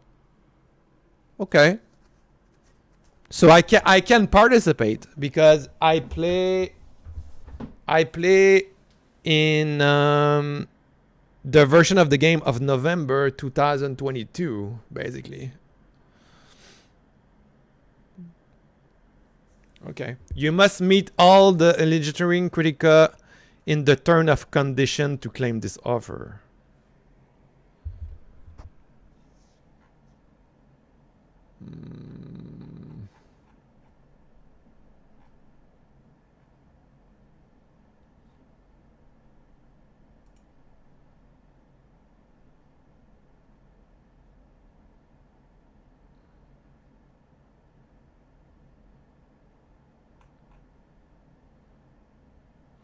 Okay. Is it okay if I live in Canada, Quebec province? Because I know I know my province is a lot of restriction. Place of residence.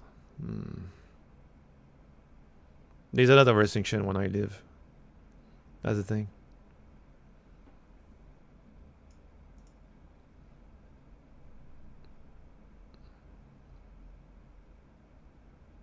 Is there a place where it said like country, blah blah blah? California, blah blah blah blah blah blah blah blah blah blah blah blah blah. Except New Jersey resistance. You talk about New Jersey.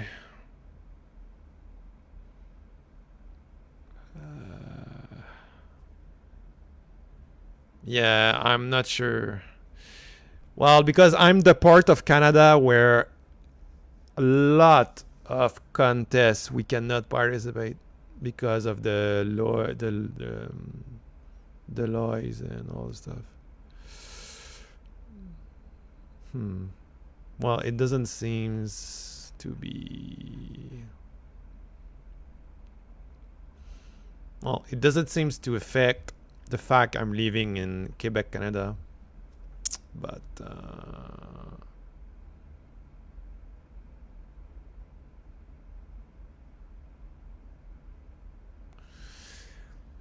oh, you are not resident of Russia, Belarus, Cuba, Iran, the Democratic People of Korea, Sudan, Syria, China, Hong Kong. Well, I'm not there. It's my country is not there, so I should be fine. I should be fine. So I got everything.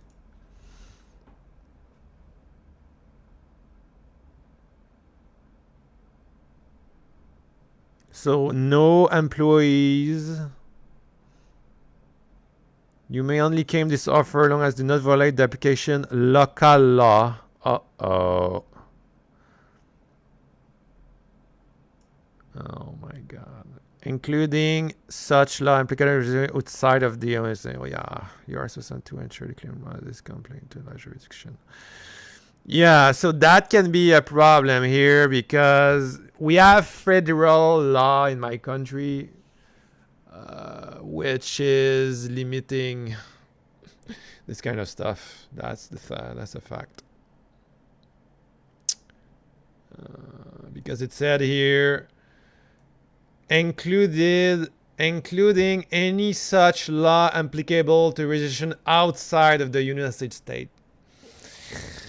So that means I don't think I can, sadly, because I'm living in Quebec, Canada, and every kind of contest we cannot participate because it's stupid.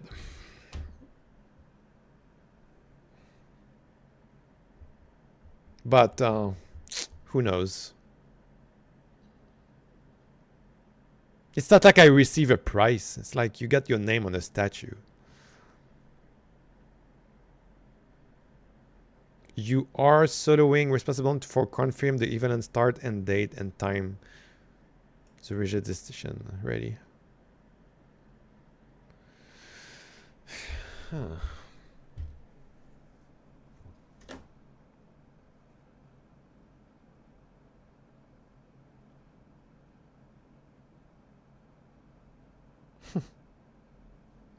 Yeah, well, I don't know if I can do. I'm gonna do hardcore. You have to be crazy to do hardcore.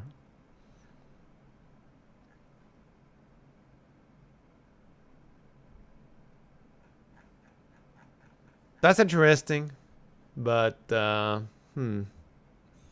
not sure if I can win.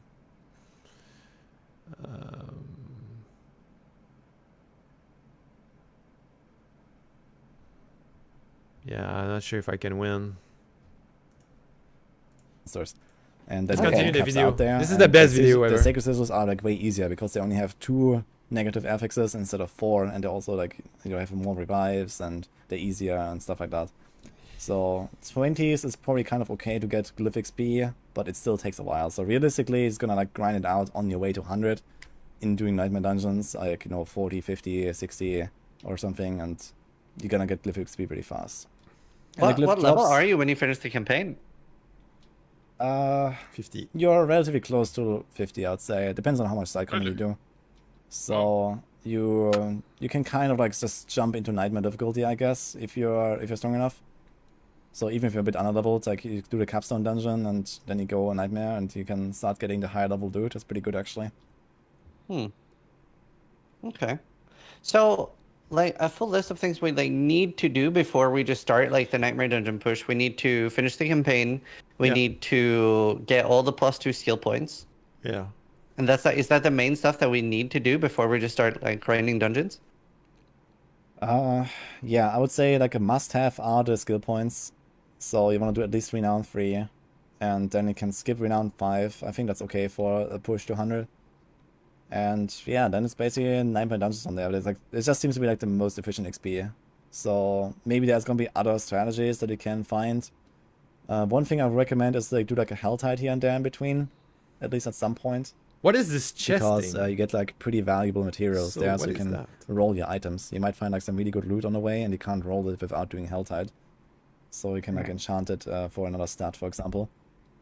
You Is only get it there. there any benefit to PvP at all? Will help in the race? I mean, you can kill the competition. Yeah, exactly. I was gonna say. Just- So that's definitely one thing I will try. But no, but Yeah. in like general terms, not really. I mean, you can farm the monsters in the PvP zone, and you can also farm gear there. There's like this special currency that you get from PvP can be used for gambling items, but it seems relatively slow, at least until the high levels. I think it's not really gonna be like a good source of items, I think. So Okay. probably no point Perfect. really compared to Do players like give dungeons. XP? Do players give XP? I don't know if players give XP actually. I've not tried. You get I could- half I the could, like, some- accumulated XP easy. I killed like some guy. I didn't even know what it was or who it was. I just like walked past I, him. wa- I and wanna be at 99.9 and do I have a duel to the death with the other guy? Imagine if PvP is good XP, you get a whole new way of power leveling. You get your my chat to just God. level up there, just be slaughtered. Like, I am ready card. But I do have to say, it's kind of sad. There are some achievements actually in the game for killing others on hardcore. I think you get like a title and stuff. But it doesn't have a level requirement. I think it would be awesome if this was like a level 100 character you have to kill and you get a Yeah. title. That'd be badass. But yeah, maybe. Wow, that's funny. I was wondering about the glyphs actually. Where do you get them and how often do they drop the rare glyphs? Ah, yeah. Sorry, I didn't answer that earlier. Yeah, You that's- find them like on the way. They can like I think they can just drop anywhere after you unlock paragons basically. And I had them all at level 80 already, so they kind of like just you acquire them on the way.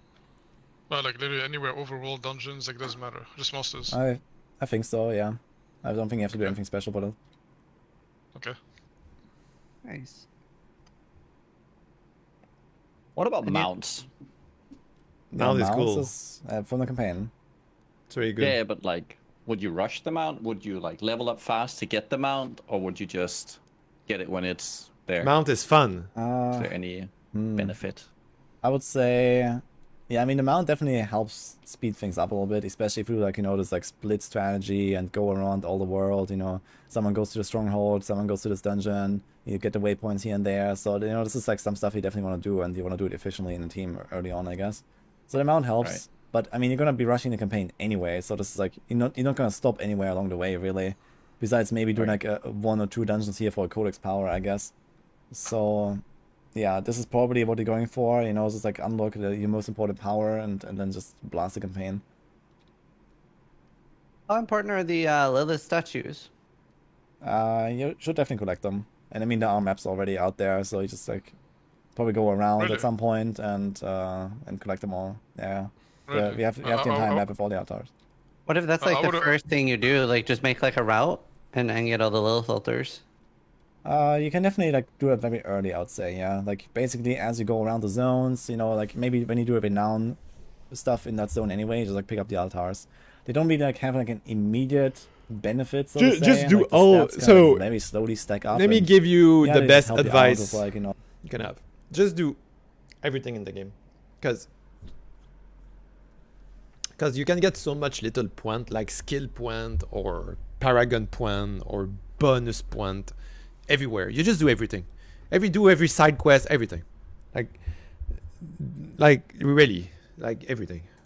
a bit more resource, a bit more damage, whatever, right? And then like for the paragons, It's not later, like you World of have, like, an Warcraft where easier you can time reaching skip those stat everything. thresholds It's for a in bit of a game. boost. You do everything. You don't It's have to not do really, like, everything, but crazy it's to have better the you do alt- everything. The altars, but they give you also renown, so it's kind of like part of the renown grind, I would say. Just like pick up the altars. I mean, that's why I was thinking that maybe it's not worth it. You would, at least in my mind, I would just Thank you, Neblin. grab the altars that are on my way that I can find, like, without having to go out of my way to get them. And because Yeah, exactly. Like you said, I would grab them those that you're like close by. Like if you have the map open on the other screen or something, it's like always look around when you go to like new area. Just pick them up where you are and do your other thing that you wanted to do anyway. yeah. So this is Yeah, probably what I so- would recommend. There's only one thing. There are 4 altars that actually give paragon points, so you definitely want those. Oh, yeah. You get +4 paragon points, so you can just pick them up. They're all actually like very very near to each other in dry steps. I still debating in my head something if to I should check play out. hardcore or not. Okay, okay. What Still about debating. swapping between world tiers? Are you doing the entire campaign on World Tier 1 on hardcore? Like, is there a benefit to being higher early? Well, the benefit of going veteran is just that you are generally higher level, I guess, once you finish the campaign. So you don't have to do like as much like side content to potentially gear up or something. Probably I will switch between 1 and 2 myself. So I'll probably start on 1, and then whenever I have like a huge power spike, I will switch to 2. I think this is probably the strat. Like when I played now, I did everything on World Tier 2, which was, you know, still relatively easy. Like it wasn't like crazy or so at my Rogue. So Rogue also had, yeah, I mean on my Rogue I also had the aspects. Like I have like my main aspect very early in the progression. What is this at thing? level 15 or so, Upgrade you can get glyph, it I for like never 50 see that. blades that the build I'm gonna run. And There's some yeah, new from stuff I that didn't point, see it was actually relatively smooth. during the when But I again, played. this depends on the builds and like how strong Like, you feel, like especially. remember, against I bosses. So if you play- don't feel I played this game 6 months ago. There was like it was like winter in November, the beginning of November last year. So I'm checking the video that running in the back, and I see a lot of new thing I didn't see. So I didn't try when I played the beta. you have boss damage early on, you should probably go on 1. Okay. How are respec costs? Actually, not really such a problem. I gotta say. So No, it yeah, costs a everyone was lot. like so concerned, like, you know, respecking or it's gonna be crazy and stuff. But actually not really. So at least on 80, I mean, I guess the income doesn't really speed up anymore at that point. And the gold cost of respecking will speed up, and you potentially have to unspec more points as well. No, So costs a it lot. will definitely get costly, especially towards the 100 to do respecs. But it's mostly about paragons. If you have like a paragon setup that is like relatively universal, I guess, then you are totally fine. Just respecking a few points in there, changing a skill or two, and all that stuff is like nothing. Because there is no It's the deeps paragons in that will Paragon. really be costly if you want to do like a full That's build true. respec to something else. If Whatever. you have to like adjust We're gonna the entire see, but board to like 200 when I points, then it's play, likely, yeah, so you have to when go. I played the end game in November last year, the Paragon board was very not deeps and lacking of deeps. You know, I guess it's better now. But So you can change the boards then, like remove yeah, the you can board you for can a new change one? the boards. Yeah, of course you can like adjust them as well. It's like point by point. It's just the same thing as on the skill tree. But Okay. yeah, you don't want to do respecs too often, at least on like a major respecs, I guess. But it was still fine. Like I was able to swap my builds a lot. I played like 10 different builds, and I still had like 15 million gold at the end, like trying out a bunch of stuff at level 80. So I was fine on that end, but I did not really switch my paragons around all the time. So this is like the one thing I avoided doing, and I was fine. Any other questions from anyone? That's actually everything on the list, to be honest with you. Mhm. Maybe some people Wow. from chat. Yeah. I don't know. Yeah, we could take questions from people. Chat. I feel like we've learned a lot. Yeah, you popped off, Footy Joe. You just like, Actually, you know. Yeah. can you, if you Yeah, complete the dude. side quest, for example, if you complete the side quest, does everybody get the completion? I don't know about side quests actually. Like main quest, for example, like I'm assuming like what was it you said? No, main quest is fine, right? Because you just get teleported there, right? But the side quest, yeah, I don't know. Yeah, like the main quest you have to do mostly together, so I'm not 100% sure how that works. If you can like skip out on some steps and come back later and actually get a completion. For side quests, I think you just have to like kind of do it yourself together. Like I think you have to all go together. I'm not 100% sure. I've not actually tried that. No, okay. Are glyphs able to be leveled up while they're in use? Yes. Nice. Oh, how are treasure goblins? They're pretty good, I think. So if you find them, you just like try to hunt them down. At least if you can kill them easily. You gotta be careful, you know, Butcher might be around the corner and stuff. But outdoor zones, yeah, just like go for them. Yeah, and I'm not gonna play generally they drop hardcore, something guys. good. Are there any? I want What to- did it- I don't want sorry. to lose Were there all any my immunities on progress in monsters? one night. No. You know. Nuki, carry on. Sorry. Can you teleport into a room of goblins? I know that rooms of goblins exist in cellars, but it's like a really rare thing. Yeah. I've actually not seen it. Oh, So, But like, can you know before you trigger them and just teleport people in? I'm not sure. Like, I guess you can see it on the map and before you engage, and you can see like the little icon of the goblin. So I guess technically you can A like, room invite of people goblin, the and then dream. do them together. That should probably work. So if you want to like recruit even more people for your army, you can like recruit like another 100 people that run around and just. Okay, so I take a decision. I'm not gonna play hardcore, guys. This is crazy. If you play hardcore day one, like this is gonna be too hard. Like Spam sellers until they find goblins. Go ahead. That's so smart. Yeah. Yeah, the hardcore race is gonna be very fun, guys. Trust me. More games need SSF for group found. I love the RuneScape group Yeah. found. It's like the best thing ever. Yeah, I wish it was a separate group found. I mean, on the one hand, it's kind of cool that you can do some shenanigans like this, but in any kind of like competitive sense, it's obviously pretty awful with all these advantages that you have. So I think that at least like on a competitive side, it doesn't actually have to be like a full SSF mode. It just needs to be like something like you like voluntarily do not group, you do not trade, and something like that would already work, right? As like a check mark or whatever, like or like some kind of like a tag or something. Even though he has other people running around in the open world, right? There's just like random people that you see sometimes. So they don't have to make like an SSF server, but something would be nice for sure. yeah, you could just do like solo hardcore. Yeah, exactly. Unofficial season 1 leaderboard. Let's go. Yeah. No, just like a mod where you cannot group. That's it. That would be. Yeah, exactly. If you cannot group, I'm not sure if you can actually trade with someone who's not in a group. So maybe cannot group would already solve the trading problem too at the same time. Because I think trading would also be like relatively impactful, like you can just like, feed someone with all the elixirs and all the good loot and all that, so.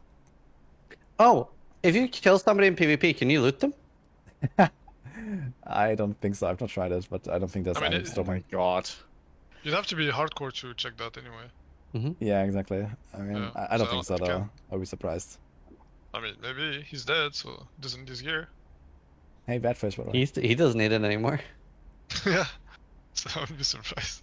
That would be cool. I wish. I hope that worked that way. Yeah, but that would be trading. Oh, Hmm. yeah. See, do we have any more questions from chat? I just had something I wanted to say, but I forgot it now because he changed topics. Oops. Unlucky. Yeah. Now the wisdom is forever lost, I guess. Oh, how significant is the XP gain from completing dungeons relative to the time to kill the boss? Like, is it worth skipping the boss? No. I mean, you don't really do nightmare dungeons just to grind. Sorry, you don't really do normal dungeons just to grind. Like you want to always like work on renown, for example, and that kind of stuff. So of course you could potentially get more XP faster if you just like grind the best dungeon over and over and stuff. But realistically, you do a renown stuff and then you go nightmare dungeons.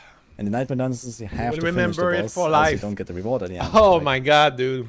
I guess What if technically you if it's don't all want about What's the XP, reward? yeah, Yeah, the because if reward it's is the all about XP, glyph. just skip it. It's a, Hey, you know what? I there's an think the XP guys bonus is at the- right. I think the Texas country got the game earlier. Cause I hear like there's a streamer 2 hour 20 minutes. Yeah, so they have it before everyone. Why did Texas have it before everyone? That's so strange.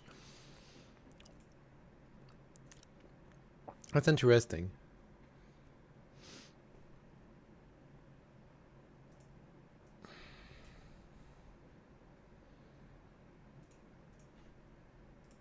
and also you get a glyph, right? I guess technically if you don't need a glyph leveled anymore and that stuff, then you could try to skip it, but it sounds like not really like a realistic scenario. Right. So- I mean, that would be having glyph level 15. You don't need to level it further, maybe.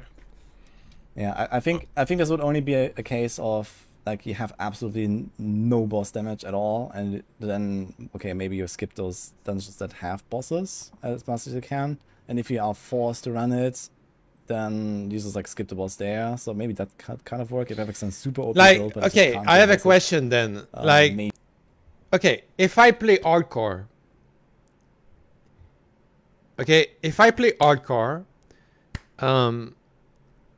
is there any kind of progress I can have if I die? You know what I mean? Like, is there, does some my quest will stay, my campaign quest will stay, my stash, does my stash have share item for my other character? You know what I mean? Like, if the answer is yes, okay, maybe I can try hardcore. If there is some kind of progress, I would try. But if there is no progress and I die, I just lose everything, it's gonna suck a little bit. maybe I can see that, but You know. realistically, not really. I think people's generally gonna try to have a bit of single target damage and actually just finish it. So like if you're a Quinn build, Yeah, I mean, if you're Quinn, then okay, maybe you can consider that. Yeah. If one person in the group dies and we do the boosting thing, I guess it's beneficial just for one person in the group to do the The boosting. recorded others just video. keep doing whatever they're doing. Dude. Yes, I think only one guy is. Dude.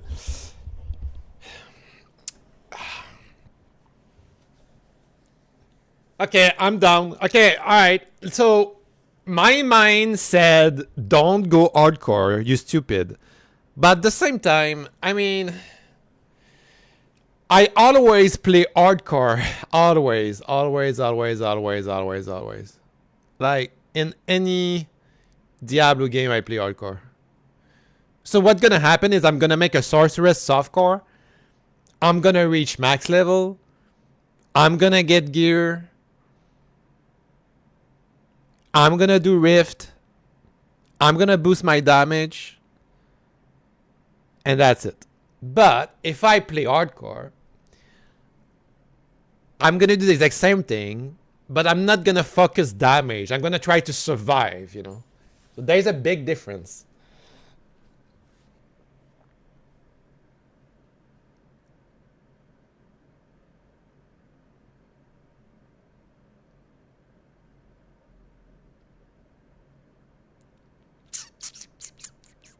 You know, if I play hardcore and I die, it's gonna be your fault. I can't watch live, but I will check later. It's fine. Like, it's not that hard to like. Just, You like, better take someone check and like me get them later. through custom dungeons and like You at least better. like, depending on what level you are. If you're like level 80 plus already, then one guy can easily carry it. So why the So it's just Texas the capstone people? Wait a dungeons to minute. boost? Yeah. So why the Texas people have the game earlier? Let me check. Let me check on Twitch. Who's the big streamer on Twitch live in Texas? Quinn, maybe? No, Quinn is like in Australia. Oh, Asmagol is in Texas. Does Asmagol is gonna have the game in 2 hours? Probably. These guys live in Texas. So, Texas guys, Quinn, they Soda Poppin as well as from Texas, right? There's a bunch of streamers from Texas. Interesting. I don't know why they have the game earlier.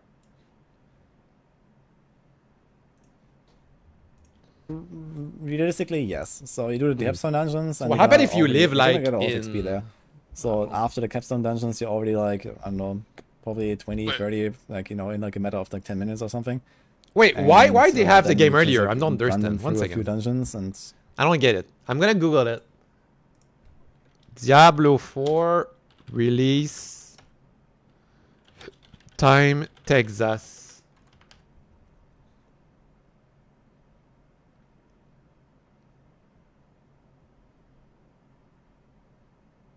Wow. Why they have the game earlier? Wait a minute. It said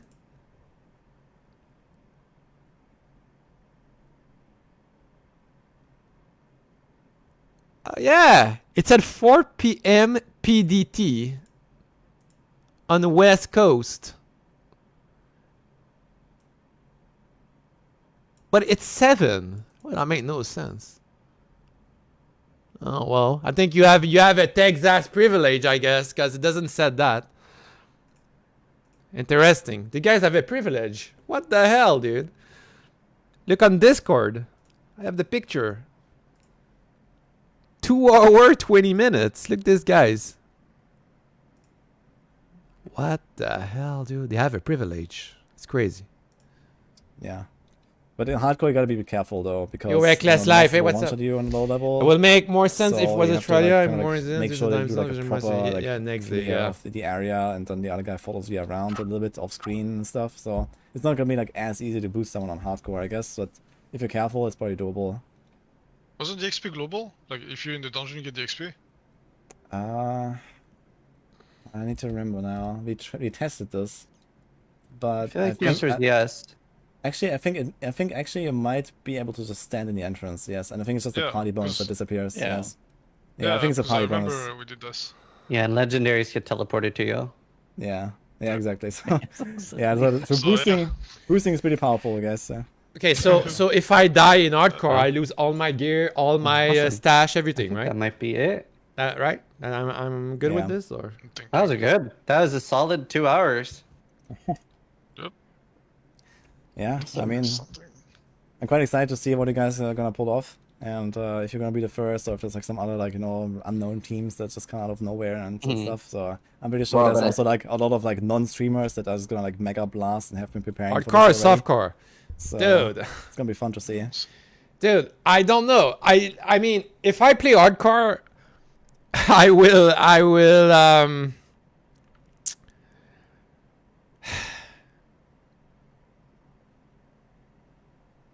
I want to play hardcore. At the same time, I don't want to play hardcore. My brain wants to play hardcore, but at the same time, my brain doesn't want to play hardcore, you know?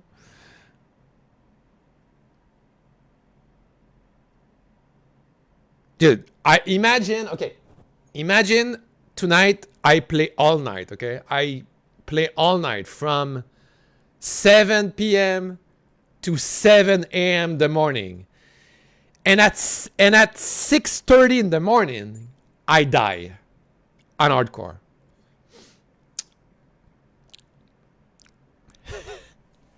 You imagine how pissed I'm gonna be?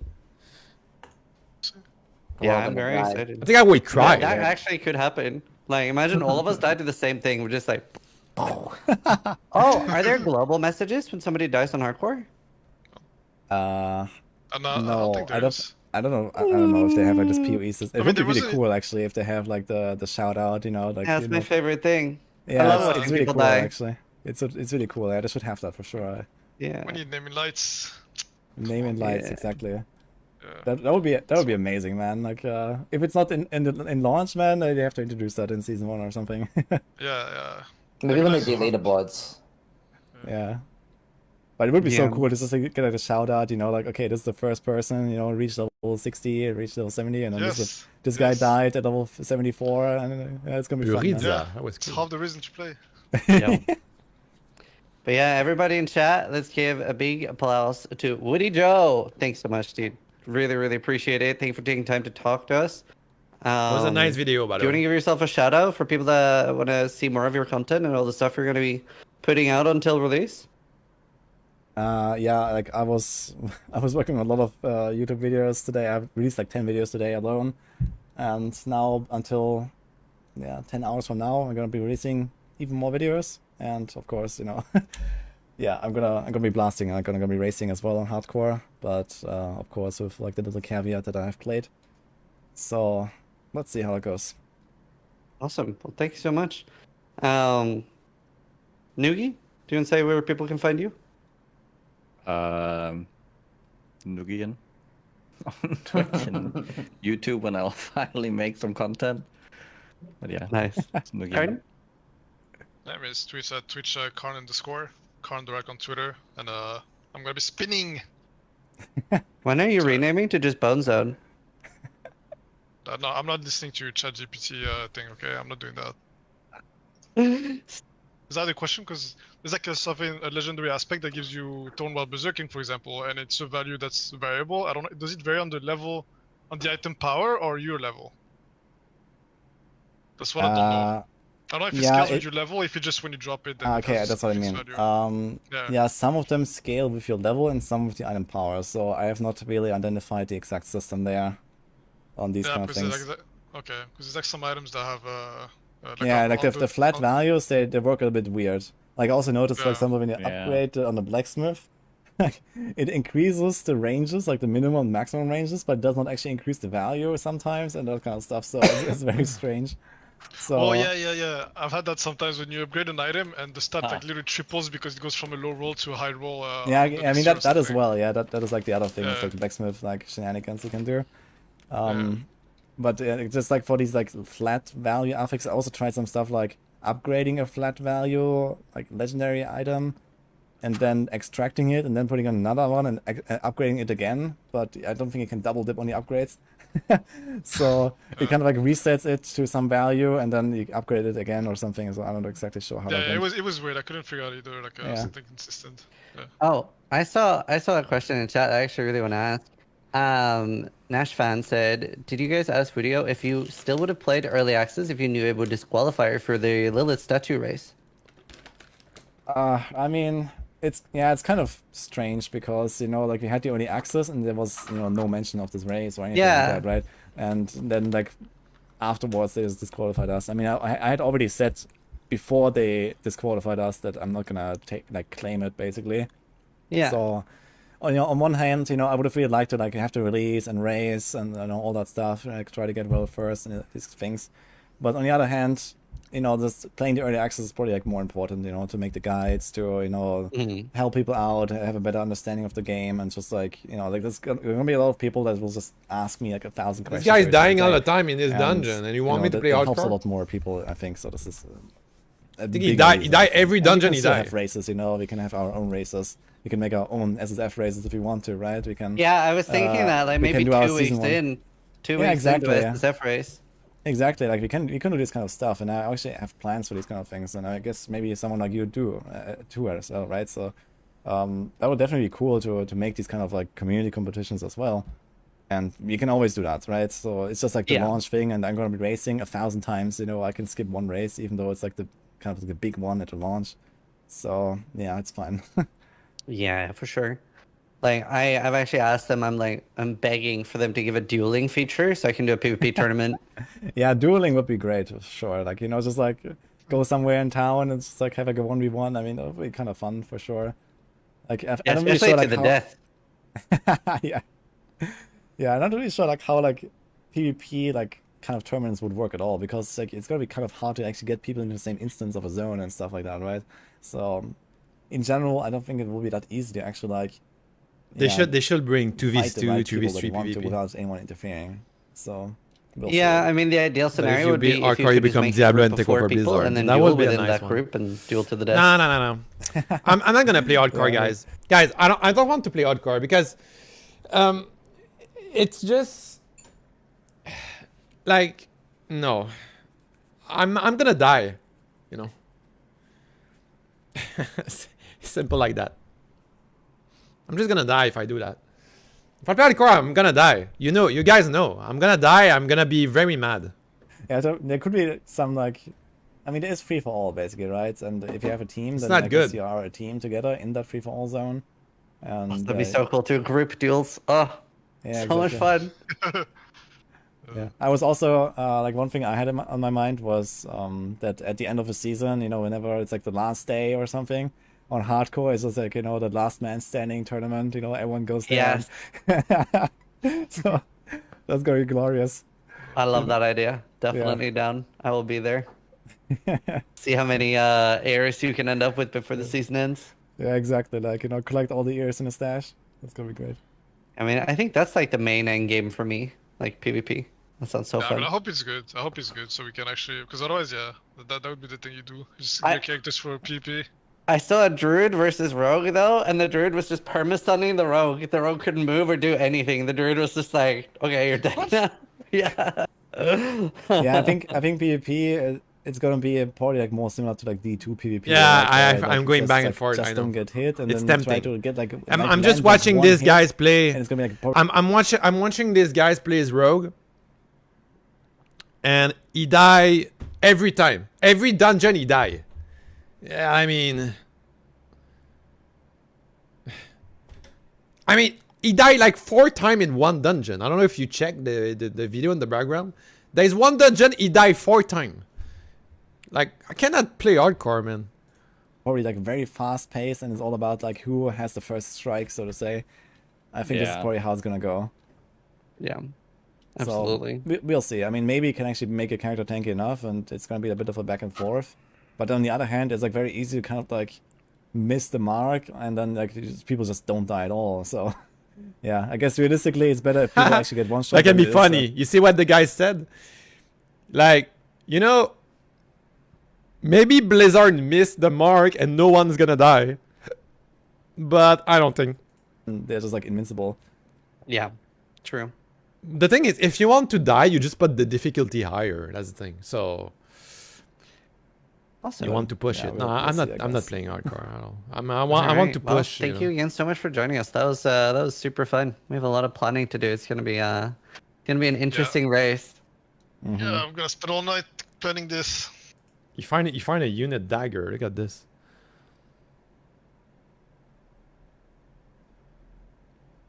That's cool. It's gonna be Nice. hard. Got this. Your core skill deal increased damage when spending 3 combo weapon. Your basic skill using this weapon have a 30% to trade 3 combo points.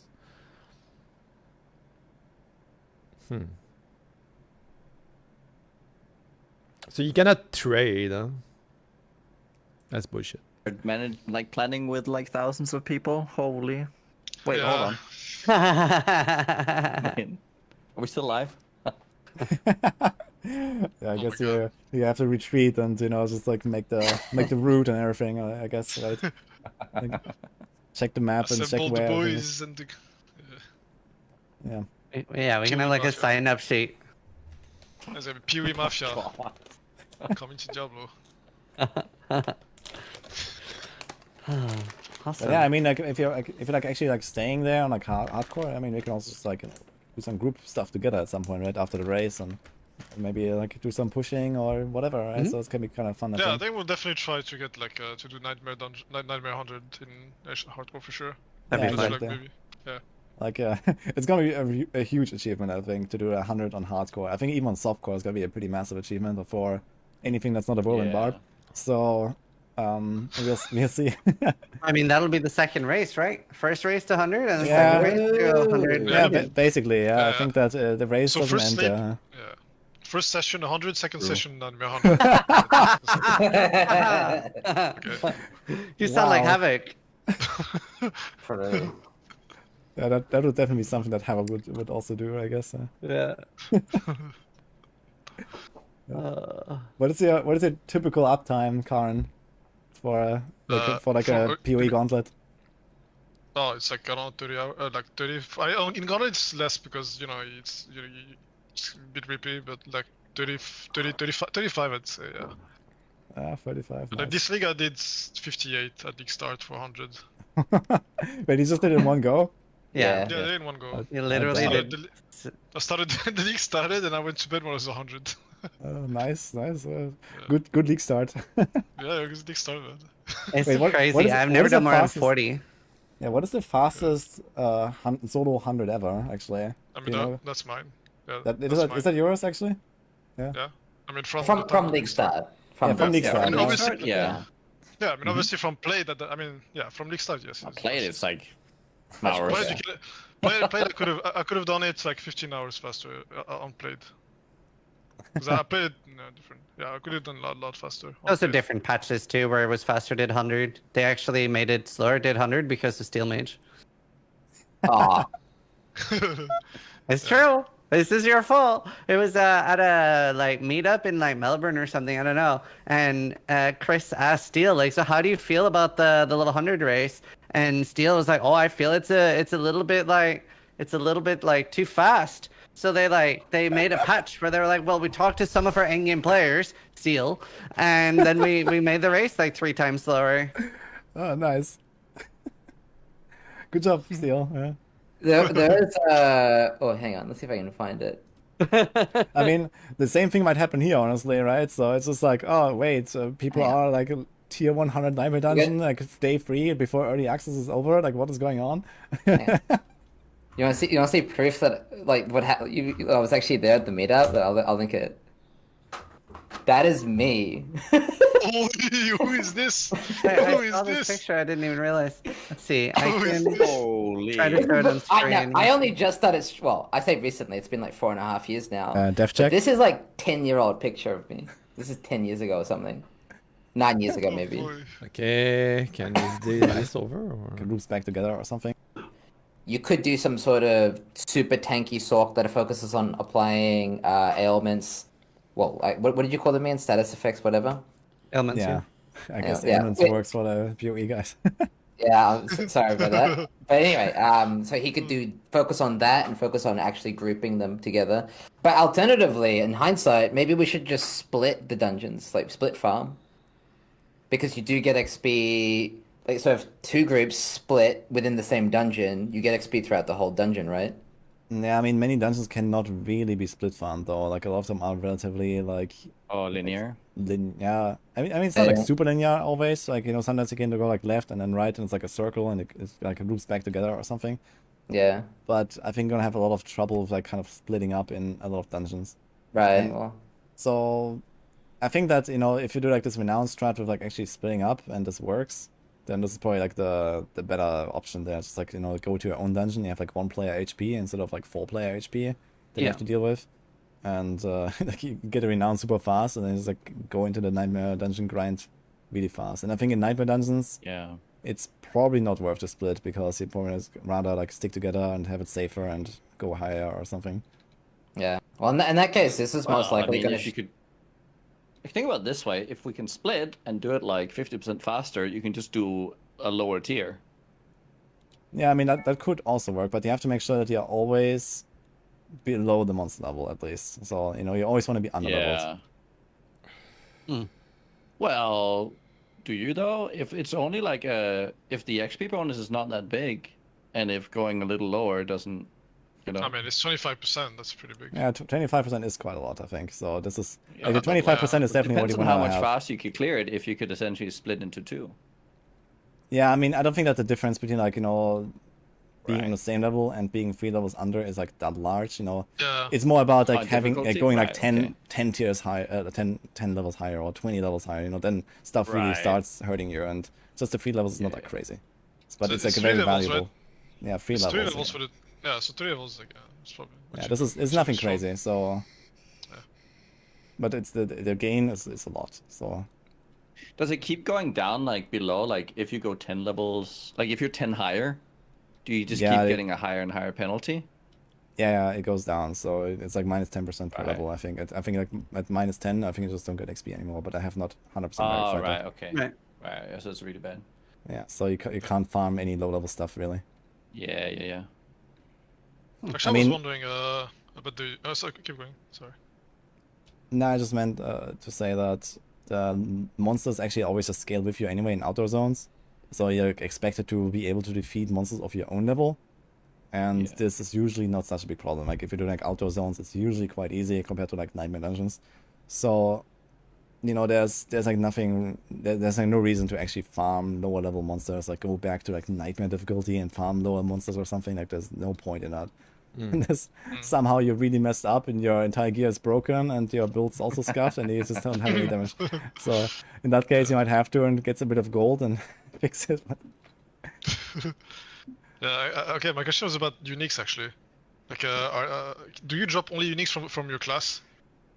yeah, and like I mean, there's classless Yeah. uniques and Yeah. basically anything that you Yeah. can use. Oh, okay. Okay, that sucks. do you think the Was double big. sock thing is a bad idea? By the way. Not necessarily. I mean, the thing is that an Ice Shard Stalk definitely profits from having another Stalk present for the double Frost Nova. I mean, this is a pretty huge buff to an Ice Shard Stalk. And potentially, like, if you can, like, stagger bosses, like, if you have, like, some insane stagger setup with, like, you know, all the crowd controls, you walk in, you stagger the boss, you have the aspect of control. I mean, that can work relatively well, I think. It's so fast. I'm not really so sure about Meteor, though. So, even though they have to immobilize, which is nice, you have to burn, which is nice. The delay, right? Yeah, it's not just the delay. I think just the damage of Meteor is probably Ah. not good enough. to really hold up. Maybe maybe very late game when you actually solve your mana issues somehow, and you can just spam meteors all day long. It might be pretty good once you have like the full synergies and everything. But yeah, that was actually not proven yet. So I'm not 100% convinced of Meteor. Yeah, we'll just have to work on Scissors build then, I guess. Yeah, I think Eye Shots is fine, and then something maybe you can explore is Ball Lightning. So that Backlash build Being or hardcore. Fuck. you can do Arc Lash and like later transition into Ball Lightning. That works too, I guess. Like Arc Lash Hydra is just like solid, you know, like decent AoE Okay, DPS, well, decent. I think single we target, learned a it lot, works. but And Ball Lightning I think has pretty. I think we learned a lot. That's just the best video. I'm gonna like it. It's just the best video. I'm gonna link it the chat too. This is just the best video I found about D4 here. I pretty much every information in this video you need to know. It's very, very good video. A 2-hour video is very long, but it's just the best one. Okay. So the game is beginning in 3 hour 22 minutes. So I think we'll just take a break and we'll come back soon and we're gonna wait together. What do you guys think? Good idea, right? Yeah, you got good idea, good idea. Sure.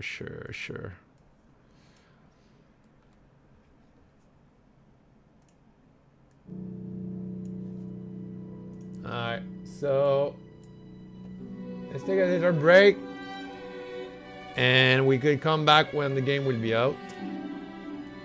Mostly a few, maybe 30 minutes before, 40 minutes before. Maybe 1 hour before. We can talk about what 1 hour and wait my screen, but yeah.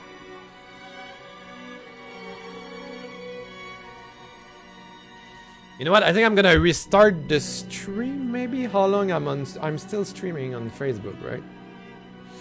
Let me double check.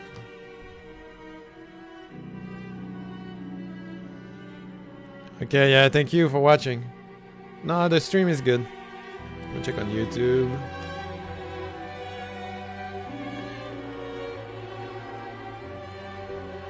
YouTube is live. You know what? I think I'm gonna restart the stream. Maybe how long I'm on? I'm still streaming. That's good. Okay, everything is good. I'm gonna go chill a bit and see you soon. No? Thank you for watching.